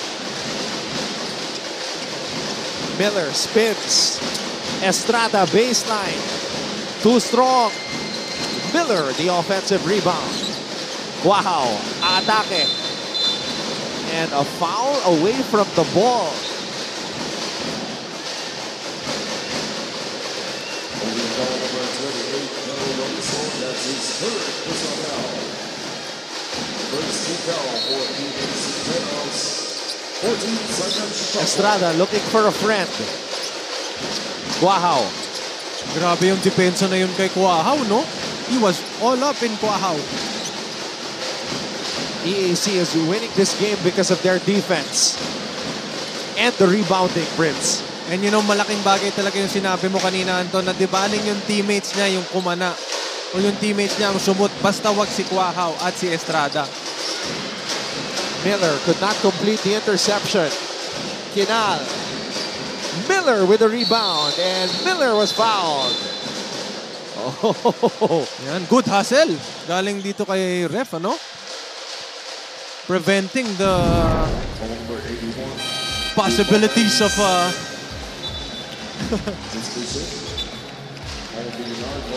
returns to the ball game for the Letran Knights. Offside the ball, and Igor Tizar returns to the ball game for the EAC. 14-point lead for EAC.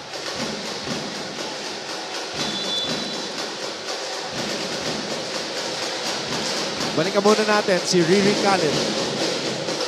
Anton and Prince, this game is not yet over for the both of the teams, but the EAC Generals will ensure that they get this one. So far, ang mabilis daw nilang laro ay gumagana against the Letran Knights, pero mas papaigtingin pa raw nila ang kanilang depensa sa loob ng court. Now, coming into the second half of the game, they will be playing a full court press, delaying the scorers of the other team. Ang strategy naman ng koponan ni Coach Gerson Cabiltes is to play for the whole 40 minutes. Hindi pwedeng kapusin sa game.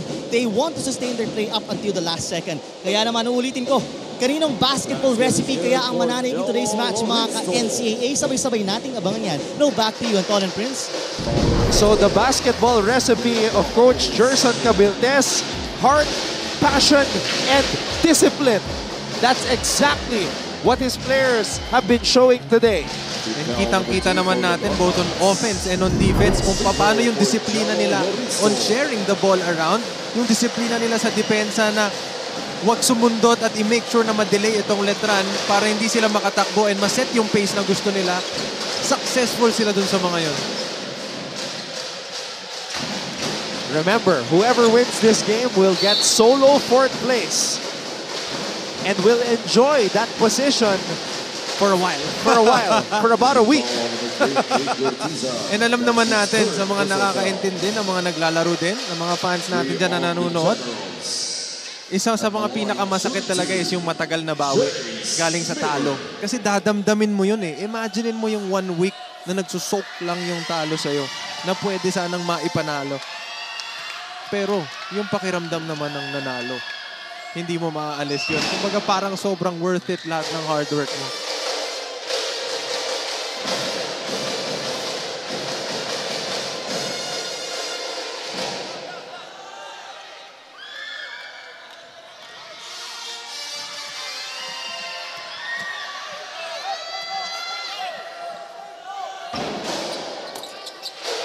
Miller sinks the free throw.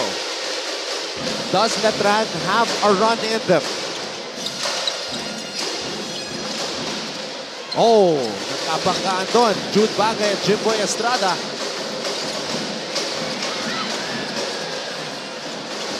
Loristo. Wow! Sabay silang umangat pero naunang bumagsak itong si Pau Havillonar at nakapag-hang time, nakapagkape pa sa taas bago sinut. Nagtimpla pa ng asukal. Nagtimpla pa ng kape na may asukal. Miller. Oh!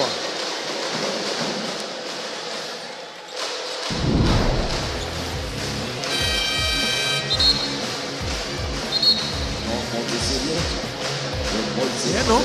Isushoot ko na ba? Hindi, magtitimpla muna ako. Pero, Anton, I want to give credit again to EAC. Siyempre, and the players and the coaches, ano, napakaganda ng kanilang naging preparation para sa game na to kasi so far, na-check nila kung ano yung gustong gawin ng Letran and na-stop nila yung players na kailangan or pinagkukunan ng points nitong Letran. And napakaganda ng ball rotation nila kasi involved lahat. Montecillo, free for three. Oh, and that's the story of the game right there. Seems like it's just not Letran's day. Tutukan na, di pa na-shoot ni Kobe.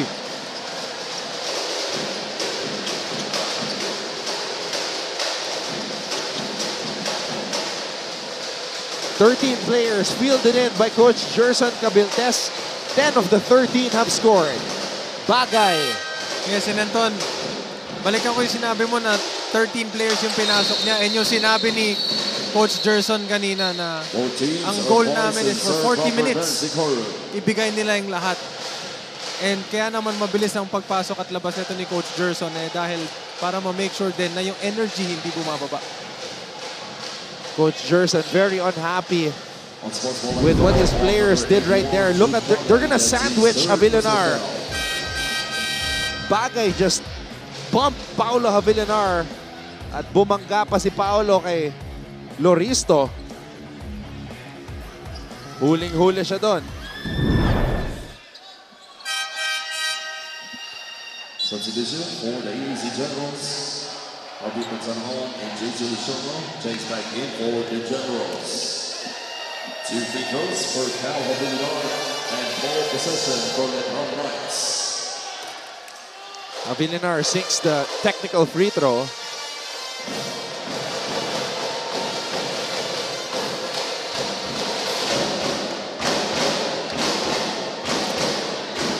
Pau Havillanar sinks both of his free throws, and sa mga hindi nakakaalam, si Pau Havillanar yung brother nitong ni Jeff Havillanar na nanonood ngayon. Binabati kita, Jeff. And syempre yung isa pang alumni ng Letran na si Brent Paraiso na nanonood rin. Wow!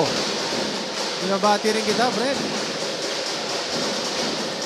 Another NCAA champion, Estrada. EAC Basketball.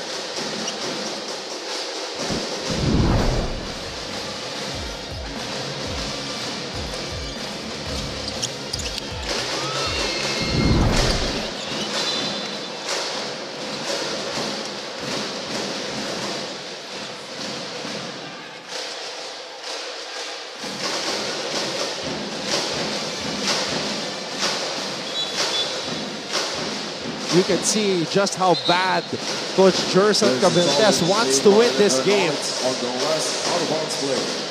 All teams are advised to serve proper bench secure. All players inside the court, please proceed in front of your Nandun, nakikita ko si Harvey na sinasabihan si Oftana kasi medyo mahirap talaga yung pasa na yan. Malayo yan eh. And sinasabi niya kay Oftana, huwag ka dun sa likod.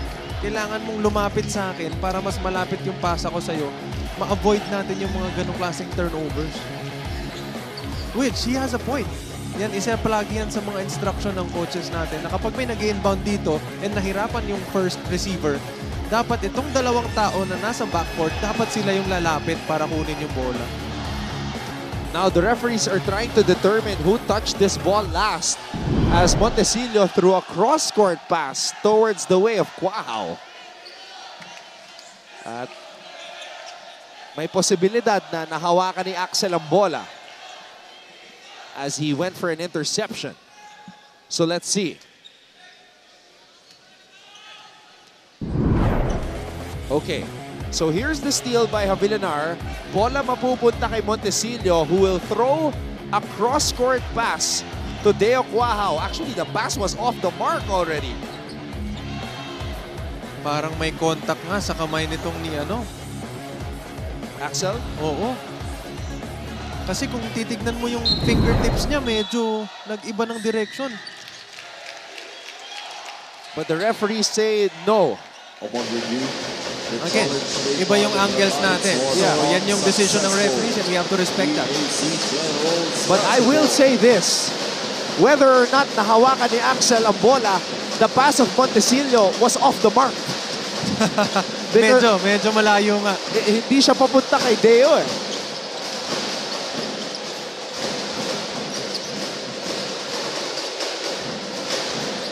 Patsanhan.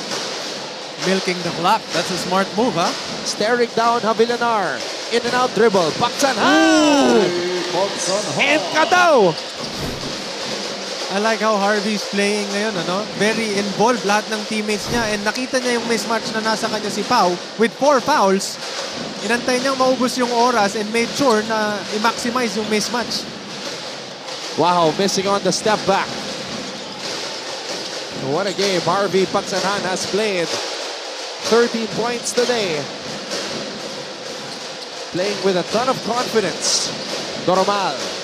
Baseline jumper, short. And Havillanar comes up with a rebound. His team staring at a 15-point lead. by EAC. And there's that finish by Harvey Pagsanhan. In and out dribble. Gliding to the basket. Parang pwede pang tawagan ng foul yun eh, no? Kasi parang may contact galing sa kamay ni Ipao eh. But Harvey Pagsanhan making sure na he makes the Letran players pay for switching and thinking na kaya siyang depensahan ng big man.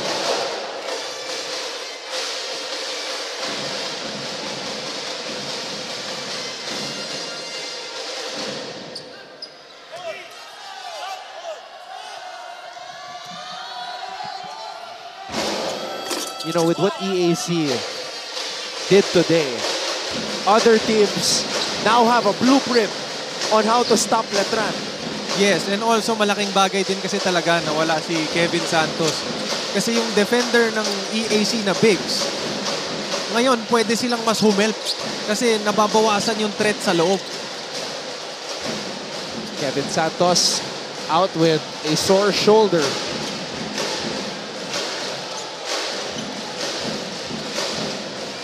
Luciano. Toromal with the offensive rebound. Kaya lang umapak siya sa baseline. Letran basketball.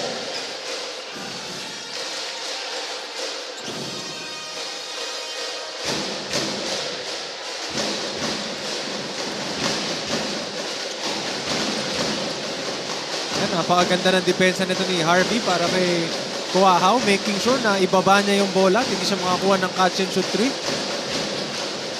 Wow, steps back. Short on that shot.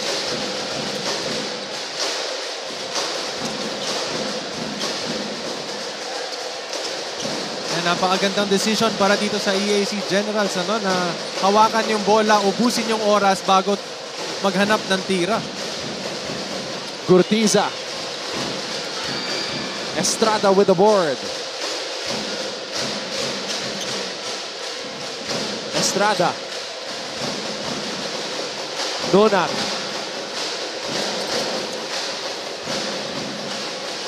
Toromal. Gurtiza. Anton, gusto lang kitang tanungin kung tama yung nakikita ko Okay. Na parang yung Letran medyo hindi na sila ginaganaan dumipensa. Yeah, the body language. Oh! Axel Toromal! Vintage move by Toromal. And kanina pa niya hinahanap talaga yung mga tira na ganon. Pero he can't seem to find his rhythm. And hopefully, dito sa natitirang 3 minutes natin, mahanap pa niya.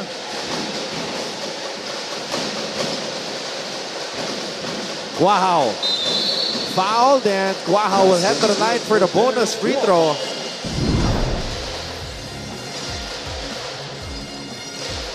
Now that's the Axel Toromal that we saw become the #2 scorer in the NCAA when he was playing for Arellano. And Toromal, nice to see him moving well despite playing with that injured hamstring. We'll be back.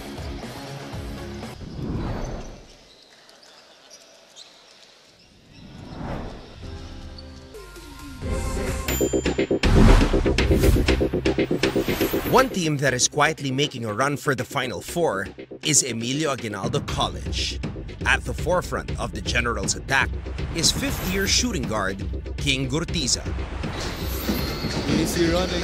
They on two. They don't have the numbers. Gurtiza doesn't care. He goes all the way. Gurtiza was a rookie in season 95 and hasn't missed the tournament since. So this was that last drive by Deo Kuahaw, which earned him the trip to the free throw line, the extra trip to the free throw line. The thing is, it might be too little too late for the Knights. A very happy Dax Castellano. Iba talaga pag sitting pretty ka at the top of the standings. Hello, Sir Dax. Ayan. Ganda ng ngiti ni Coach Dax eh. Ganyan na yata talaga pag mga magagandang lalaki. Alam mo kaming mga galing sa Lasal. CSB Lasal Green Hills. Medyo ano kami. Demure lang, demure. Gurtiza gives the ball to Axel Doromal.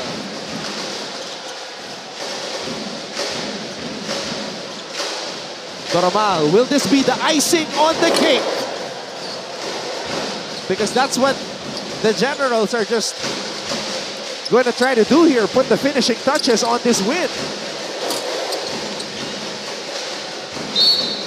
Last 2 minutes. The way EAC has exposed Letran today, Prince. Yes, Anton, limiting Jimboy Estrada to 2 out of 8 attempts and Vince Cuajao to 3 out of 13. Wow. Imagine that.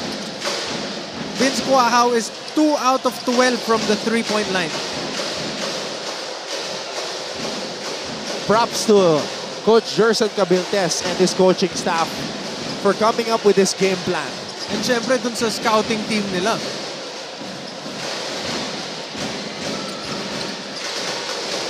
And again, offensive rebound has played a huge part in this game.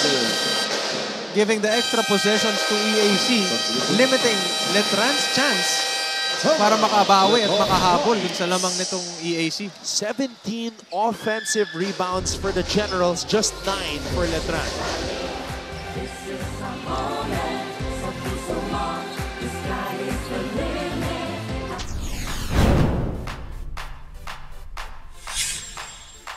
NCAA Season 100 is off to a rousing start, and here's a recap of all the action that has transpired so far.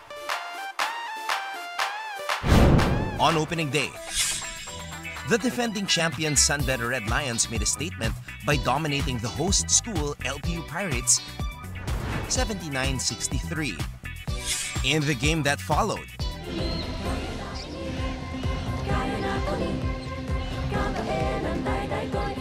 the EAC Generals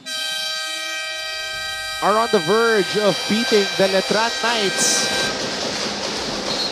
And if you look at the date, the next game of Letran is on November 8. Yes, and medyo matagal yun para damdamin mo yung pagkatalo. At ito ang problema, look at the schedule.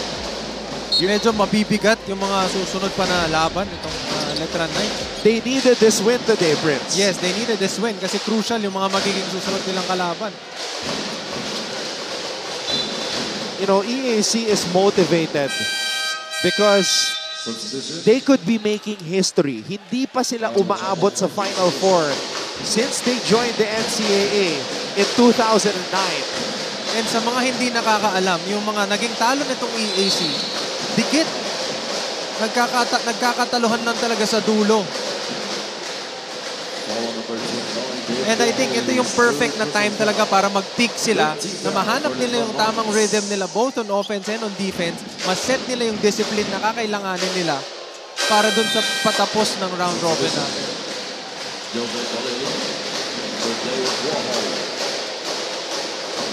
Letran has had a nightmare of a second round. In the first round, they were 6-3. In the second round, they're about to go down to 1-5. And you know, they're struggling. Very crucial yung mga naging talo nila the past few games. And pagbabayaran nila yun pagdating sa dulo nitong round robin kasi yun pa yung possible na maging dahilan kung bakit hindi sila umabot. Ano?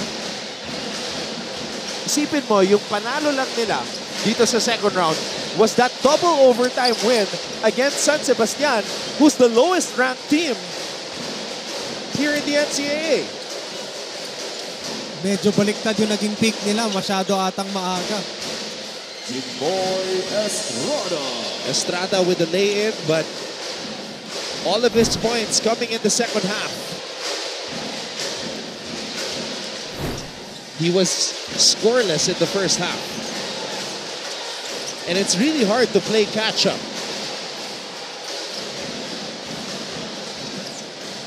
Ochavo. fouled by Estrada.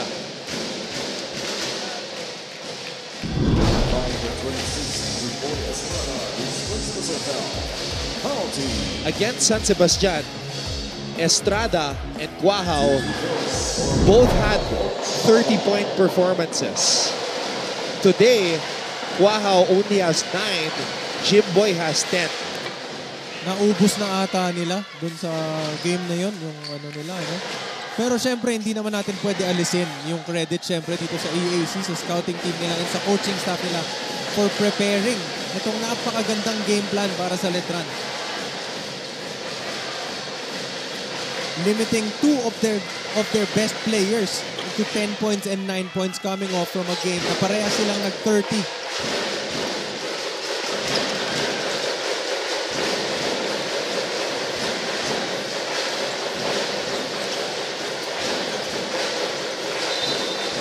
And almost up to the very end of this game, the zone of EAC giving problems for the Knights.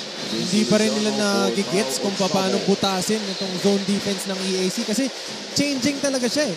May times na naka-man zone sila, may times na naka-zone lang sila, may times na para silang naka-box in 1 pero wala sa box. Kumbaga si Quahao, man-to-man lang, walang help. Lahat ng 4, 4-on-4 na lang. Normal in a foot race against Baliling. And the ball will stay with EAC. Ball possession stays with the Generals. 20 seconds on the shot clock.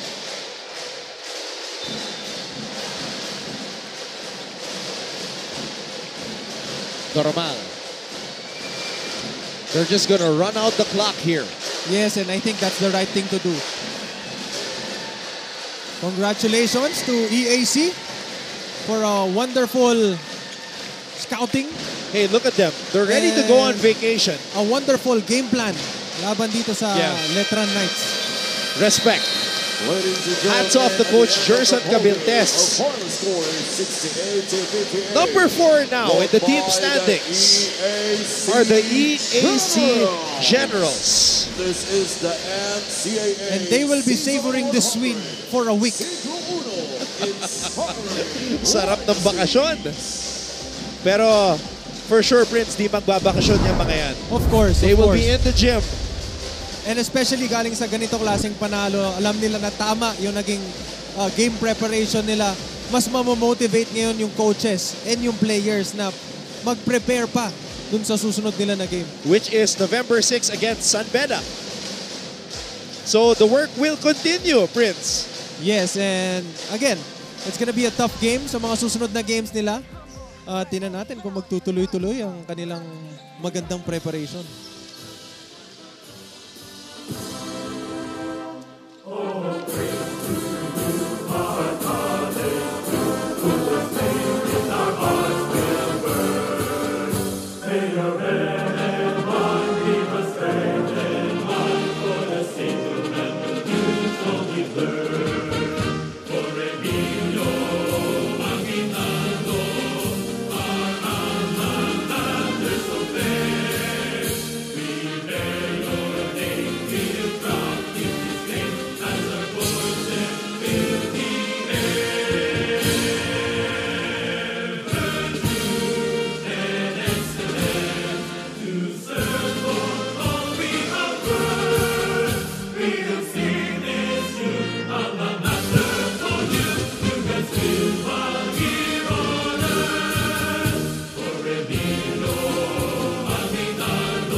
A convincing win for the EAC Generals as they defeat and overwhelm the Letran Knights 68-58 to improve their record to 7-7 and now move up to 4th place in the Final Four picture. And we will be back to talk to head coach Gerson Cabiltes about how they prepared for this Letran game.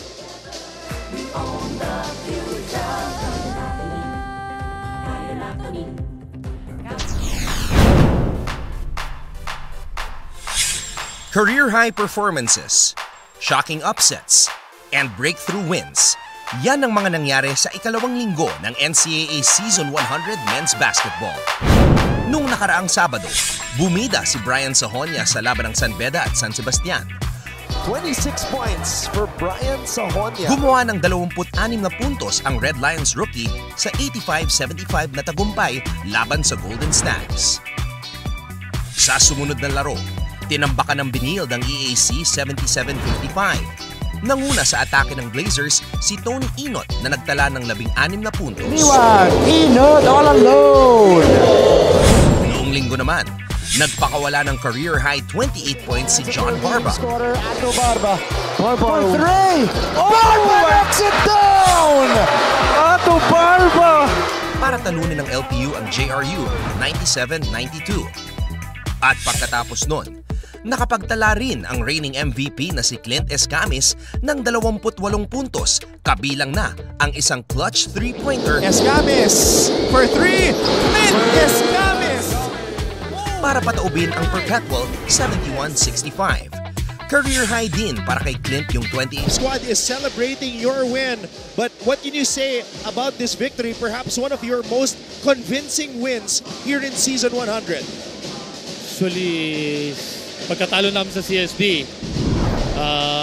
it was heartbreaking, but we need to move on to the next game, which is, sabi ko, is a much more vital game against Letran.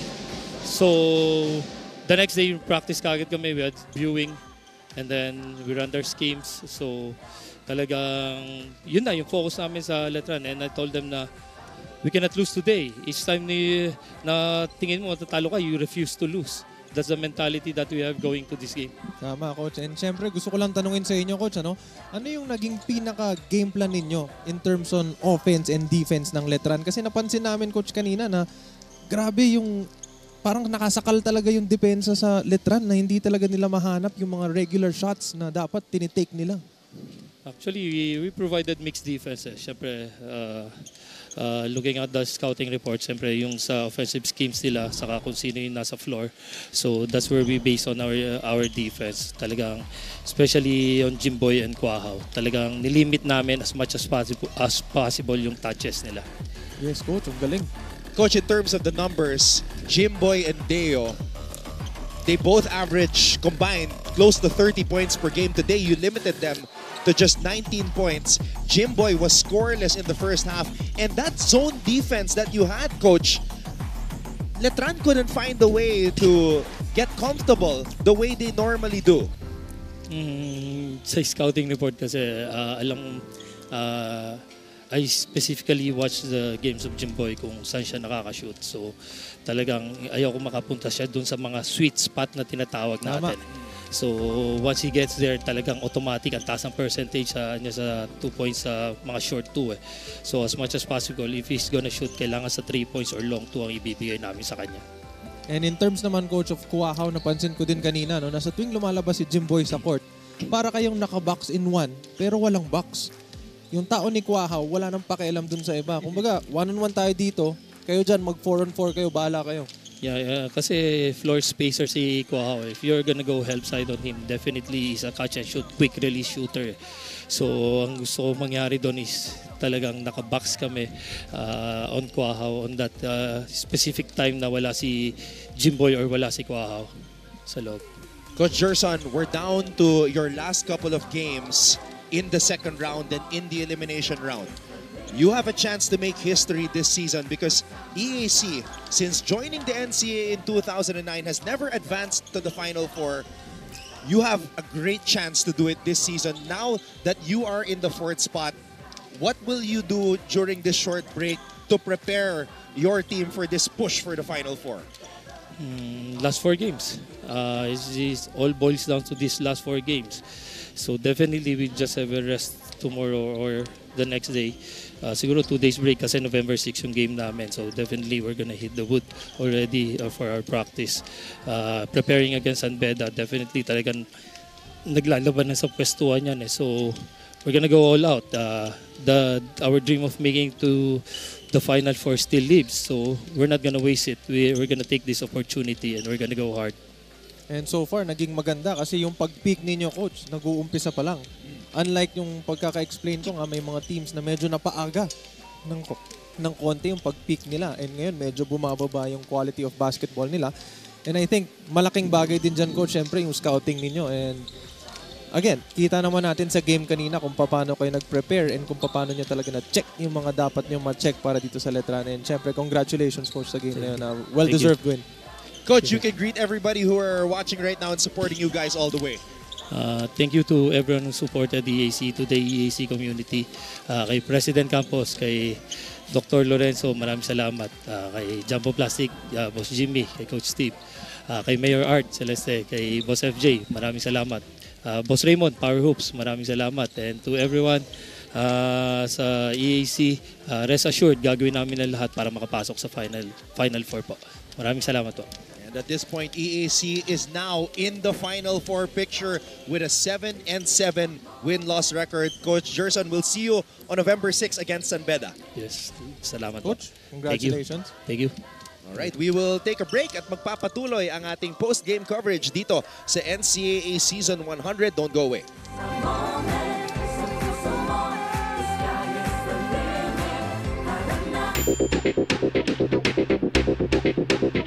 Isa na namang maaksyong linggo ng college basketball ang ating nasaksihan sa NCAA Season 100. Balikan natin ang lahat ng mga nangyari dito sa ating Week in Review. Last Friday, the third overtime game of the tournament took place as Arellano battled LPU. Drives and shoots para rito sa LPU! In the end, the Pirates broke the spirit of the Chiefs as they won 90-86 behind the 25 points of Ato Barba.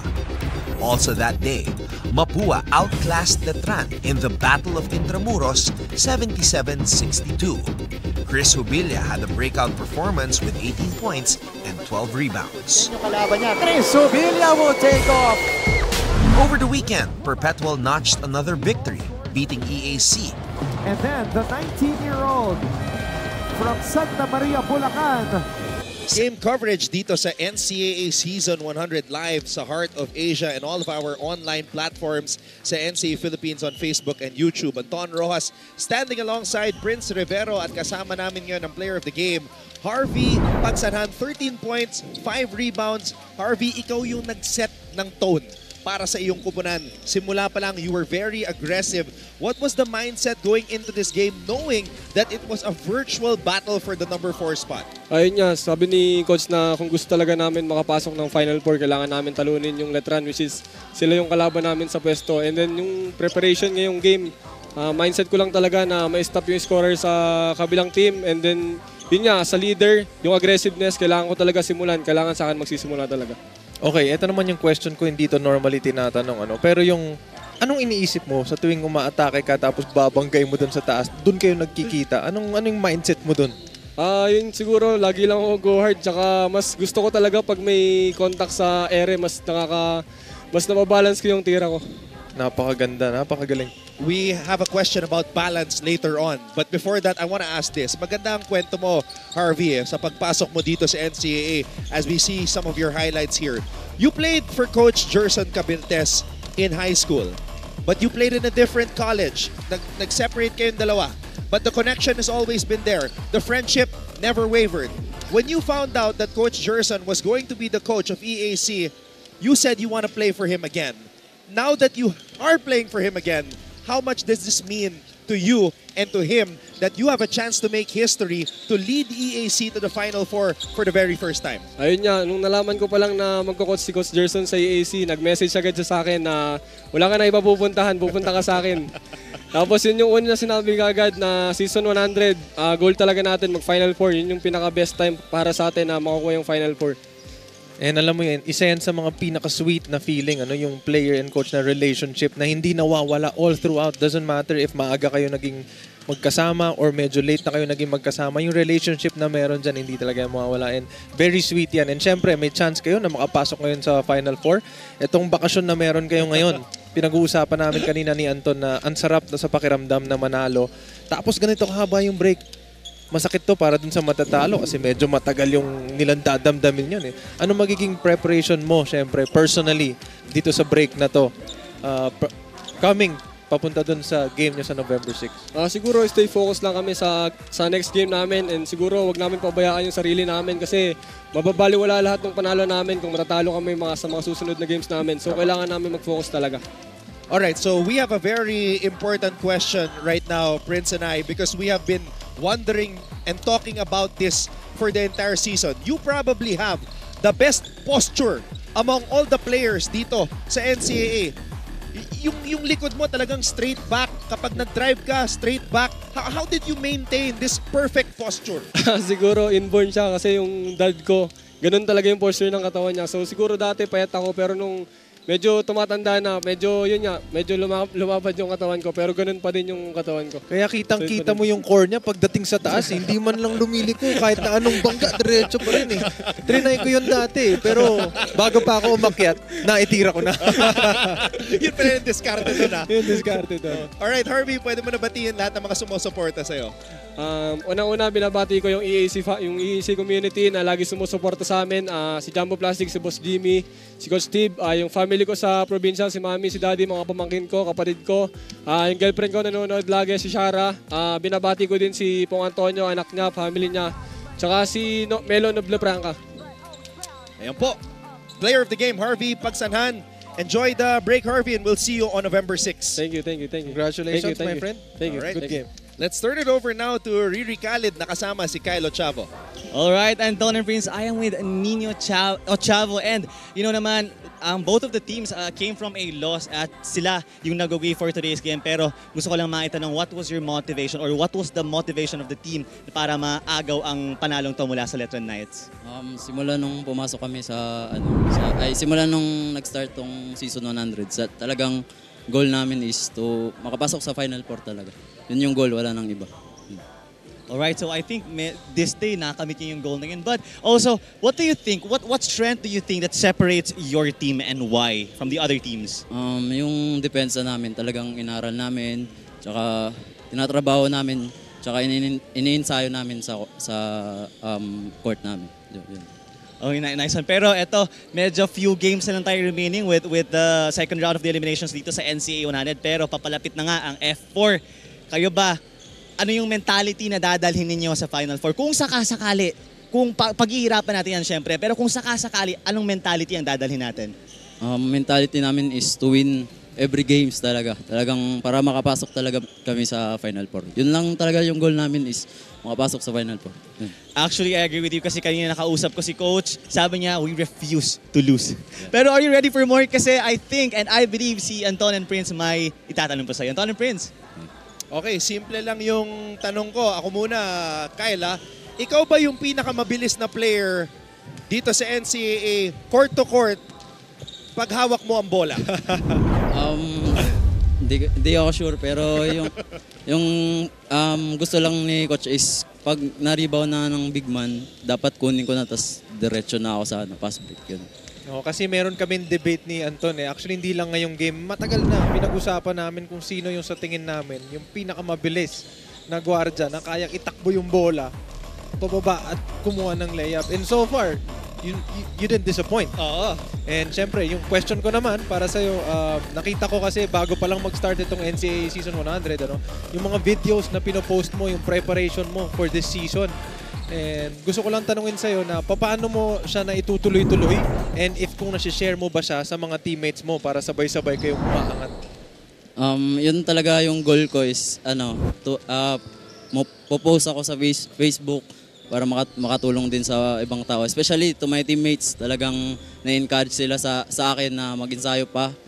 Especially pagkatapos ng practice namin, mag-ensayo pa ako, mag-shooting pa ako. Kasama ko lagi si Brian Angeles pag nag-extra. Ayun, napakalaking bagay yun. Siyempre, kapag nare-recognize ng isang taong masipag, yung work ng isa pang masipag, nakakahawa yun. And so, credits to you, my friend. Siyempre, dun sa sipag na binibigay mo and sa passion mo dito sa sport na to. And sa mga nanonood natin dyan, gayahin nyo si Ochavo. Yung sipag niya at saka tiyaga. Alam nyo kung saan niya kaya kayong dalhin.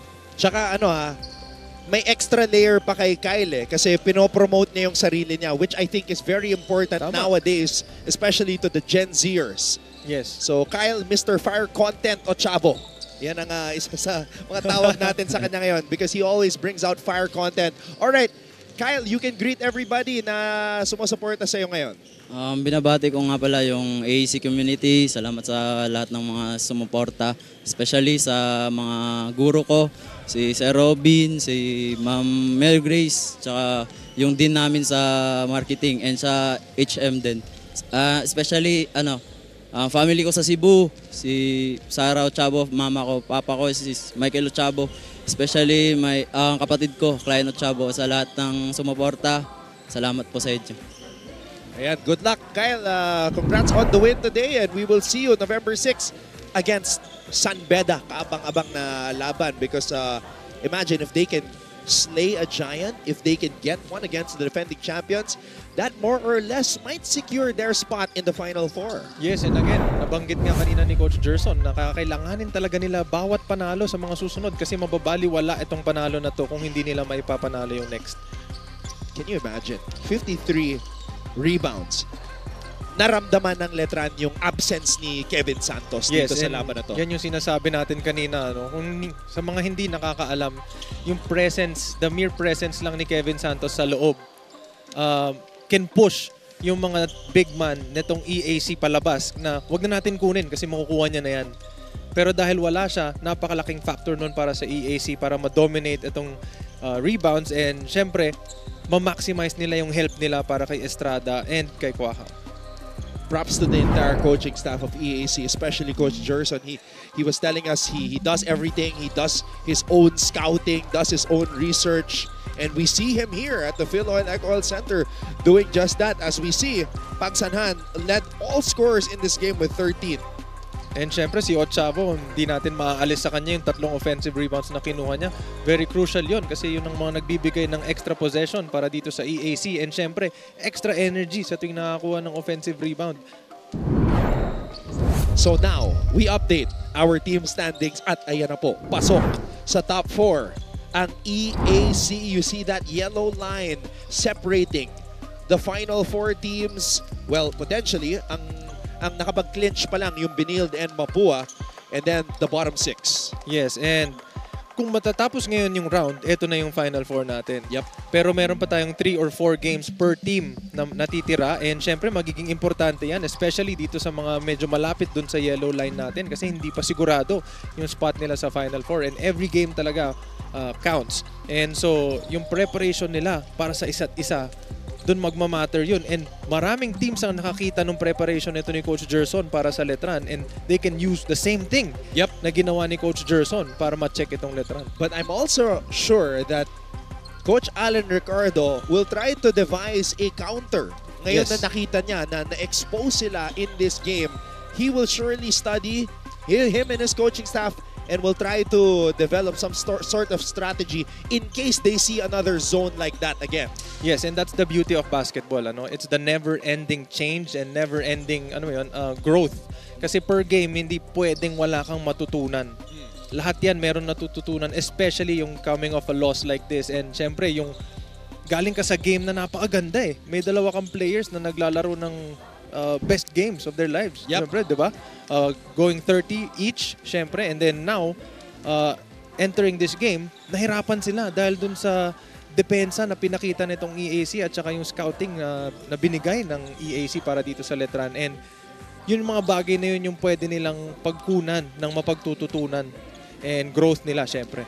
Definitely a lot of time for all the teams to prepare for the last push patungo sa Final Four. Now, while the men's basketball tournament has been happening, has been ongoing, meron din tayong chess tournament na kamakailan lamang ay nag-open and our very own Yen Supan was there to cover the opening day of the NCAA Season 100 Chess Tournament. Let's check it out.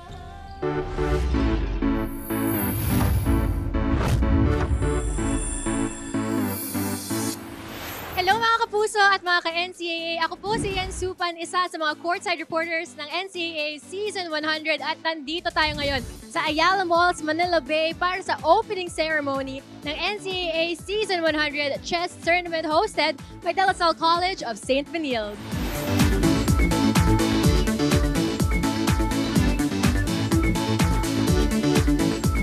Season 100 Chess Tournament Open! Kasama natin ngayon ang team captain ng Juniors Chess Division ng EAC Generals na si Klein. Klein, kamusta ka naman? Okay lang po.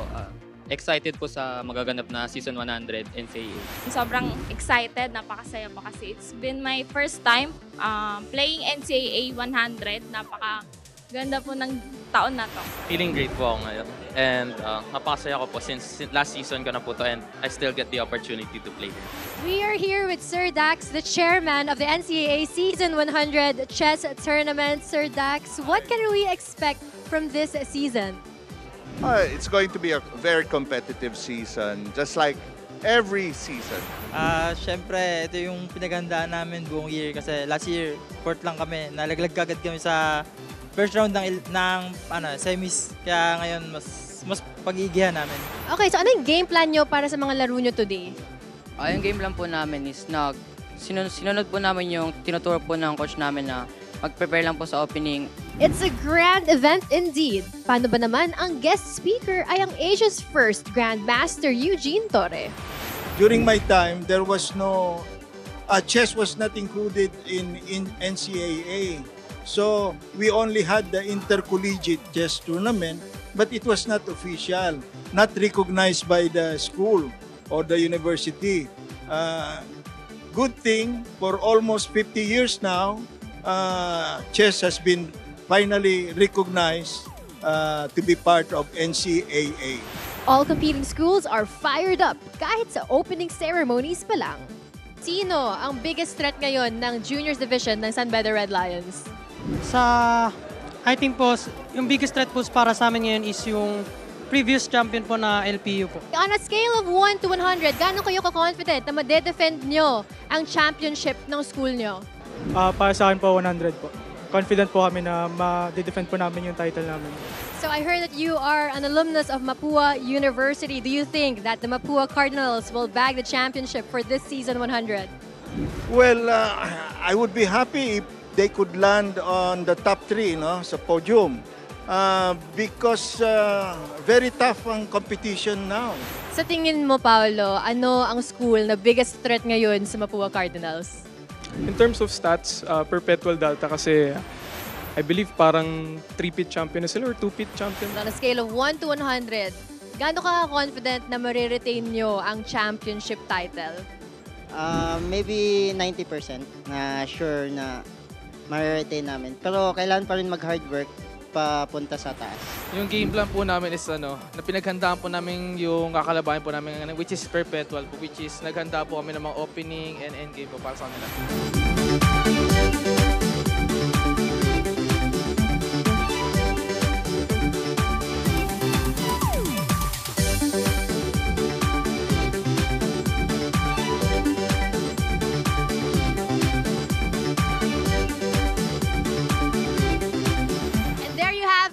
Was the grand opening ceremony of the NCAA Season 100 Chess Tournament. Muli ako po si Yen Supan, isa sa mga courtside reporters ngayong season, and I am inviting all of you to follow NCAA Philippines everywhere on social media. That's at NCAA Philippines.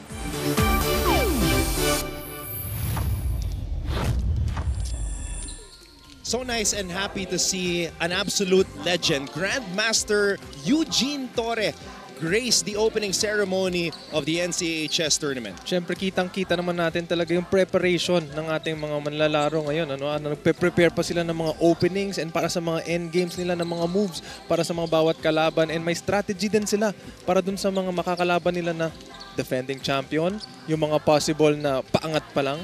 And so I'm really happy to see them like that and happy. And yun, magiging masaya yan. And GM Eugene Torre always says, and he said this when we were covering the online chess tournament in NCAA Season 96, always protect your physical, mental, and spiritual king. Yes. Yan yung lagi niyang sinasabi. Tama yan. Very, very true yan. And syempre, without those three, paano ka makakapag-compete, diba? And so, kailangan alagaan natin yung tatlong importanteng bagay na yan. Alright, and eto na yung pinag-uusapan namin ni Prince. We've been building this up, the home stretch, the race to the Final Four, and it will resume on November 5, Tuesday, next week. And look at these games. Every game is very crucial and important para sa mga kupunan na nais na umabante sa Final Four. Yes, and magiging napakabigat na trabaho yan. Especially itong mga susunod na games nila is a must-win for each team. Maybe hindi sa Benilde and sa Mapua because they've already clinched the spot dun sa Final Four. But for the number 3 and 4 spot, na dikit-dikit yung win and loss record nila, every game is gonna be an important game sa kanila. They must treat it as a do or die match na kung saan pag natalo sila, may chance na hindi sila makabalik dun sa Final Four and kakailanganin nila bawat game talaga. Hey, I'm encircling this already. November 10 Sunday, Mapua, Benilde, San Beda, Letran. These are the 4 teams that I predicted to make the Final Four. That is going to be a very exciting day. So November 10, one of the most anticipated game days when we return next week. Yes, tama. And syempre, alam naman natin talaga na yung Benilde versus Mapua, magiging mabigat na game yan. And syempre, yung Letran and San Beda, parang preview of mga throwback yan. And syempre, meron yung rivalry. And alam natin na this is gonna be packed again. And it's gonna be fun to watch and exciting. That Mapua-Benilde game might be a battle for number 1. Possibly. Depending on what will happen. Kasi yung Benilde may laro ngayon. They're gonna play against Perpetual. Perpetual is also trying to climb into the Final Four picture. So we will see. That game will tip off later at 2:30 p.m. All right, brother. Great to be working with you again, my guy. Thank you very much, Anton. Maraming salamat. And syempre sa lahat ng nanood, thank you very much. Patuloy kayo magsuporta sa NCAA Season 100. So that will do it for us once again. The EAC Generals overwhelmed the Letran Knights to improve their record to 7-7, and they are now in the Final Four picture at 4th place. For our director, Abed Ramos, our courtside reporter, Riri Khalid, and our game analyst here on the panel, Prince Rivero, and all of us from GMA Synergy. Ako po si Anton Rojas, nagsasabing maraming salamat sa inyong panonood, and we'll see you all again at 2:30 para sa pagpapatuloy ng NCAA. Benilde will take on Perpetual live on GTV, simulcast on Heart of Asia.